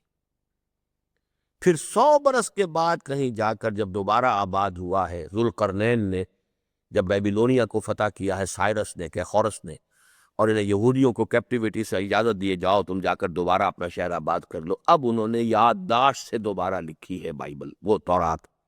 اس میں ظاہر بات ہے کہ یادداشت جو ہے اس میں صرف، اور اتنا عرصہ گزرا ہے اس کو، تو اس کے اندر کوئی کوتاہیاں ہو گئی، تو وہ بھی کلیم کر۔ اس لیے میں نے کہا ذرا نوٹ کیجئے، ہم وہ خوش قسمت قوم ہیں جس کے پاس اللہ کا کلام پاک من و عن محفوظ اور موجود ہے۔ یہ بات جہاں بہت بڑے اعزاز کا باعث ہے، وہیں اس کی بنا پر ایک بہت بڑی ذمہ داری بھی ہم پر عائد ہوتی ہے۔ ہم سے پہلے کتاب الہی کے حامل بنی اسرائیل بنائے گئے تھے، لیکن جب انہوں نے اس منصب عظمیٰ کی ذمہ داریوں کو ادا نہ کیا اور ثابت کر دیا کہ وہ اس اعزاز و اکرام کے لائق نہیں، تو ایک دوسری امت برپا کر دی گئی اور اسے قرآن مجید کا حامل بنا کر کھڑا کر دیا گیا۔ سورۃ الجمعہ کی آیت نمبر 5 میں کتاب الہی کے حامل ہو کر اس کے حقوق کو ادا نہ کرنے والوں کے لیے پہلے ایک مثال بیان کی گئی، مثل الذین حملوا التوراۃ ثم لم يحملوها کمثل الحمار یحمل اسفارا، مثال ان کی جو حامل تورات بنائے گئے تھے، پھر انہوں نے اسے نہیں اٹھایا، اس کی ذمہ داری ادا نہیں کی. کمثل الحمار، وہ گدھوں کے مانند ہے. یحمل اسفارا، صفر جو ہے اس کو کہتے ہیں کتاب کو. یہ لفظ جو ہے بڑا عجیب ہے، سفر، صفر. سفر، باہر جب آپ سفر پہ جاتے ہیں، صفر کتاب کو بھی کہتے ہیں اور روشنی کو بھی کہتے ہیں. روشنی، سفر اور کتاب، ان تینوں میں مشترک کیا چیز ہے؟ You add to your knowledge. جی میں سمجھا نہیں. حرکات، ہاں نہیں، لیکن معنی کے اعتبار سے کامن چیز کیا ہے؟ حرکت کا تو فرق ہے، صفر. لیکن صفر کی جمع بھی اسفار ہے، سفر کی جمع بھی اسفار ہے. اور اسفار کہتے ہیں جب کہ صبح روشن ہو جائے. تو ہمارے ہاں جو حنفی ہیں کٹر، وہ فجر کی نماز پڑھتے ہیں اسفار میں، یعنی جب کہ صبح کی روشنی جو ہے خوب نمایاں ہو جائے. اور جو ہمارے اہل حدیث ہیں وہ پڑھتے ہیں اندھیرے میں بھی. تو یہ بھی ہمارے ہاں کا ایک جو جھگڑا ہے، تو اس میں بھی لفظ یہی آتا ہے، صفر. صفر روشنی کو بھی کہتے ہیں، کتاب کو بھی کہتے ہیں. تو چونکہ ان تینوں چیزوں سے آدمی کو علم میں اضافہ ہوتا ہے. روشنی ہوتی ہے تو آپ کو معلوم ہے کہ آپ کے چاروں طرف کیا ہے کیا نہیں ہے. سفر میں آپ جاتے ہیں تو آپ دیکھتے ہیں حالات کو، اس ملک میں کیا ہو رہا ہے، یہاں کیا ہے کیا نہیں ہے. کتاب سے بھی آپ کی معلومات میں اضافہ ہوتا ہے. تو ان تینوں چیزوں میں یہ قدر مشترک ہے کہ جس کی بنا پر یہی ایک مادے سے یہ الفاظ تینوں کے تینوں عربی زبان میں استعمال ہو رہے ہیں. مثل الذین حملوا التوراۃ ثم لم يحملوها كمثل الحمار يحمل اسفارا. اور پھر اس کے فوراً بعد واضح کر دیا گیا کہ ان کا یہ طرز عمل آیات الہی کی تکذیب کے مترادف ہے. بئس مثل القوم الذین کذبوا بآیات اللہ، بہت بری مثال ہے ان لوگوں کی جنہوں نے آیات الہی کو جھٹلایا. یہ تکذیب ہے. اس پر ہم پہلے پڑھ چکے ہیں، یہ بحث آ چکی ہے. تکذیب قولی، تکذیب حالی. ایک شخص کہتا ہے یہ قرآن اللہ کا کلام نہیں ہے. ایک شخص کہتا ہے کہ میں مانتا ہوں اللہ کا کلام ہے، لیکن اس کا عمل یہ ثابت کر رہا ہے کہ یہ اللہ کا کلام نہیں مانتا اس کو. اگر اللہ کا کلام مانتا تو اس پر عمل کرتا. تو یہ جو اس کی کیفیت ہے، یہ تکذیب حالی ہے. اس کا حال جو ہے وہ اپنے وجود سے تکذیب کر رہا ہے. اور ساتھ ہی یہ سنت اللہ بھی واضح کر دی گئی، واللہ لا یہدی القوم الظالمین. اللہ تعالیٰ ایسے ظالموں کو ہدایت نہیں دیتا، زبردستی ہدایت نہیں دیتا. میں اللہ کی پناہ مانگتا ہوں اس سے کہ میرا یا آپ کا شمار اللہ کے نزدیک ان لوگوں میں ہو، اور دعا کرتا ہوں کہ وہ ہمیں صحیح معنی میں قرآن کا حامل بنائے. سورۃ الفرقان کی اس آیت کریمہ میں کہ وقال الرسول یا رب ان قوم اتخذوا هذا القرآن مہجورا، اور کہا رسول نے اے میرے رب، میری قوم نے اس قرآن کو نظر انداز کر دیا. اگرچہ اصلاً تذکرہ ان کفار کا ہے جن کے نزدیک قرآن مجید سرے سے کوئی قابل التفات چیز ہے ہی نہیں، لیکن قرآن کے وہ ماننے والے بھی یقیناً اس کے ذیل میں آتے ہیں جو عملاً قرآن کے ساتھ التفات کی روش اختیار کریں. چنانچہ مولانا شبیر احمد عثمانی لکھتے ہیں کہ آیت میں اگرچہ مذکور صرف کافروں کا ہے، تاہم قرآن کی تصدیق نہ کرنا، اس میں تدبر نہ کرنا، اس پر عمل نہ کرنا، اس کی تلاوت نہ کرنا، اس کی تصحیح قرات کی طرف توجہ نہ کرنا، اس سے اعراض کر کے دوسری لغویات یا حقیر چیزوں کی طرف متوجہ ہونا، یہ سب صورتیں درجہ بدرجہ ہجران قرآن کے تحت میں داخل ہو سکتی ہیں. تو شبیر احمد عثمانی رحمۃ اللہ علیہ کے میں نے 2 جگہ پر اس کتابچے کے اندر کوٹیشنز کی ہے. اس میں نوٹ جو ہے وہ پڑھ لیجیے، اس لیے کہ بڑی ایک اہم حدیث ہے کہ جو اب جس پر کہ ہمارا یہ کتابچہ ختم ہو رہا ہے.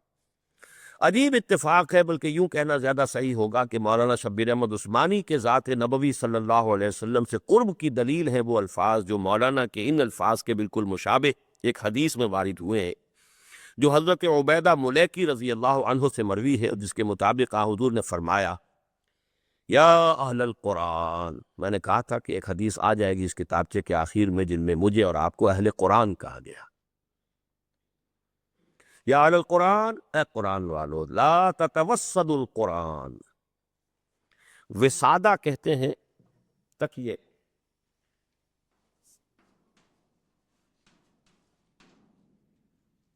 اور اس سے توسد یہ باب تفاول بن گیا۔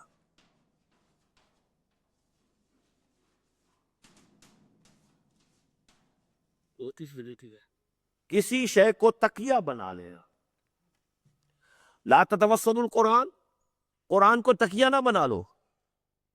اور اس کے دو مفہوم ہو گئے، ایک تو یہ کہ پیٹھ کے پیچھے ہوتا ہے تکیہ، نبذ فریق من الذین اوتوا الکتاب کتاب اللہ وراء ظہورہم، تو اے مسلمانوں تم بھی کبھی اس قرآن کو اپنے پیٹھوں کے پیچھے نہ پھینک دینا۔ ایک یہ کہ تکیے پہ انسان استراحت کرتا ہے تو محض یہ خیال تمہارے لیے جو ہے تسکین کا باعث نہ ہو جائے کہ تم قرآن والے ہو، اسے ذہنی سہارا نہ بنا لینا، بلکہ کیا کرنا، وَاتْلُوهُ حَقَّ تِلَاوَتِهِ فِي آنَاءِ اللَّيْلِ وَالنَّهَارِ، پڑھو اس کو پڑھنا جیسے کہ پڑھنے کا حق ہے، رات کے اوقات میں بھی دن کے اوقات میں بھی، وَتَغَنَّوْهُ، اور بڑی خوشنہانی کے ساتھ پڑھو، وَفْشُوهُ، افشا عام کرنا، پھیلانا، راز افشا ہو گیا، وفشوه پھیلاؤ اسے، عام کرو، وَتَغَنَّوْهُ اسے خوشنہانی سے پڑھو، وَتَدَبَّرُوا فِيهِ، اور اس میں تدبر کرو، لعلکم تفلحون، تاکہ تم فلاح پاؤ۔ یہ گویا کہ ہماری جو پوری اس کتابچے کے اندر جو تفاصیل آئی ہیں وہ ایک بہت ہی نٹ شیل میں اس حدیث کے اندر تقریباً تمام وہ باتیں آ گئی۔ بارک اللہ لی و لکم فی القرآن العظیم و نفعنی و ایاکم بالآیات والذکر الحکیم۔ جو یہ اگلے صفحے پر حاشیہ درجے پڑھ لیجئے، سبحان اللہ کتنا پیارا ہے وہ خطاب جو اس امت کو ملا، یا اہل القرآن، اور کتنے جامع ہیں حدیث شریف کے الفاظ جنہوں نے مسلمانوں پر قرآن مجید کے حقوق کا کما اختصار کے ساتھ احاطہ کر لیا ہے۔ حقیقت یہ ہے کہ ہماری سینکڑوں تقریریں قربان آن حضور صلی اللہ علیہ وسلم کے ان چند الفاظ مبارکہ پر، بالکل سچ فرمایا آن حضور صلی اللہ علیہ وسلم نے کہ اوتی تو جوامع الکلم، کلم کلمے کی جمع میں نے آپ کو بتایا تھا، مجھے نہایت جامع کلمات عطا ہوئے ہیں، فداہ ابی و امی و صلی اللہ علیہ وسلم۔ اب آخر میں ایک بڑی عظیم دعا ہے، یہ میں چاہوں گا کہ آپ میں سے ہر شخص جو ہے اس کو یاد کر لے۔ جب میں یہ کتابچہ مرتب کرتا رہا تھا تو میں نے بڑی محنت کی تھی، اس کو مختلف جو احادیث کی کتابیں ہیں ان میں سے جمع کیا ہے، مختلف روایات سے۔ اس میں ایک طرف تو عبدیت کاملہ کا ظہور ہو رہا ہے کہ کس طرح حضور اپنے آپ کو بچھا رہے ہیں اللہ کے سامنے، عاجزی تواضع کی انتہا ہے، اور پھر قرآن مجید کی عظمت سامنے آتی ہے کہ حضور نے کیا مانگا ہے اللہ سے، اللہم انی عبدک، اے اللہ میں تیرا بندہ ہوں، ابن عبدک، میں تیرے ایک بندے کا بیٹا ہوں، میرا باپ بھی تیرا ادنا غلام تھا، وابن امتک، میری ماں بھی تیری ادنا کنیز تھی۔ اب یہ دیکھیے انتہائی تواضع کا عالم ہے۔ فی قبضتک، میں تیرے قبضے میں ہوں، تیرے اختیار میں ہوں، ناصیتی بیدک، میری پیشانی تیرے ہاتھ میں ہے، ماضٍ فی حکمک، میرے وجود میں تیرا ہی حکم جاری و ساری ہے، عدل فی قضاؤک، میرے بارے میں جو فیصلہ تو کرے وہ عدل پر مبنی ہے، اسألک، میں تجھ سے سوال کر رہا ہوں، کس بات پر؟ لیکن سوال کے لیے حوالے دیے ہیں، واسطہ دیا ہے، اسألک بکل اسم ہوا لک، تیرے ہر اس نام کے واسطے سے جو تیرا ہے، سمیت بہ نفسک، جس سے کہ تو نے اپنے آپ کو موسوم فرمایا ہے، او علمتہ احدا من خلقک، یا تو نے اپنے خلق میں سے کسی کو وہ تعلیم فرمایا، تلقین فرمایا، او انزلتہ فی کتابک، یا تو نے اپنے اس نام کو اپنی کتابوں میں سے کسی کتاب میں نازل فرمایا، اب استاثرت بہ فی مکنون الغیب عندک، یا تو نے ابھی اپنے پاس غیب کے خزانے میں اپنے اس نام کو محفوظ رکھا ہوا ہے۔ ان تمام ناموں کے حوالے سے میں کیا سوال کر رہا ہوں؟ ان تجعل القرآن ربیع قلبی، قرآن کو میرے دل کی بہار بنا دے، ونور صدری، میرے سینے کا نور بنا دے، وجلا حزنی، میرے حزن و رنج کی جلا، وذہاب ہمی و غمی، اور میرے غموں اور غموم اور تفکرات کا علاج بنا دے، آمین یا رب العالمین۔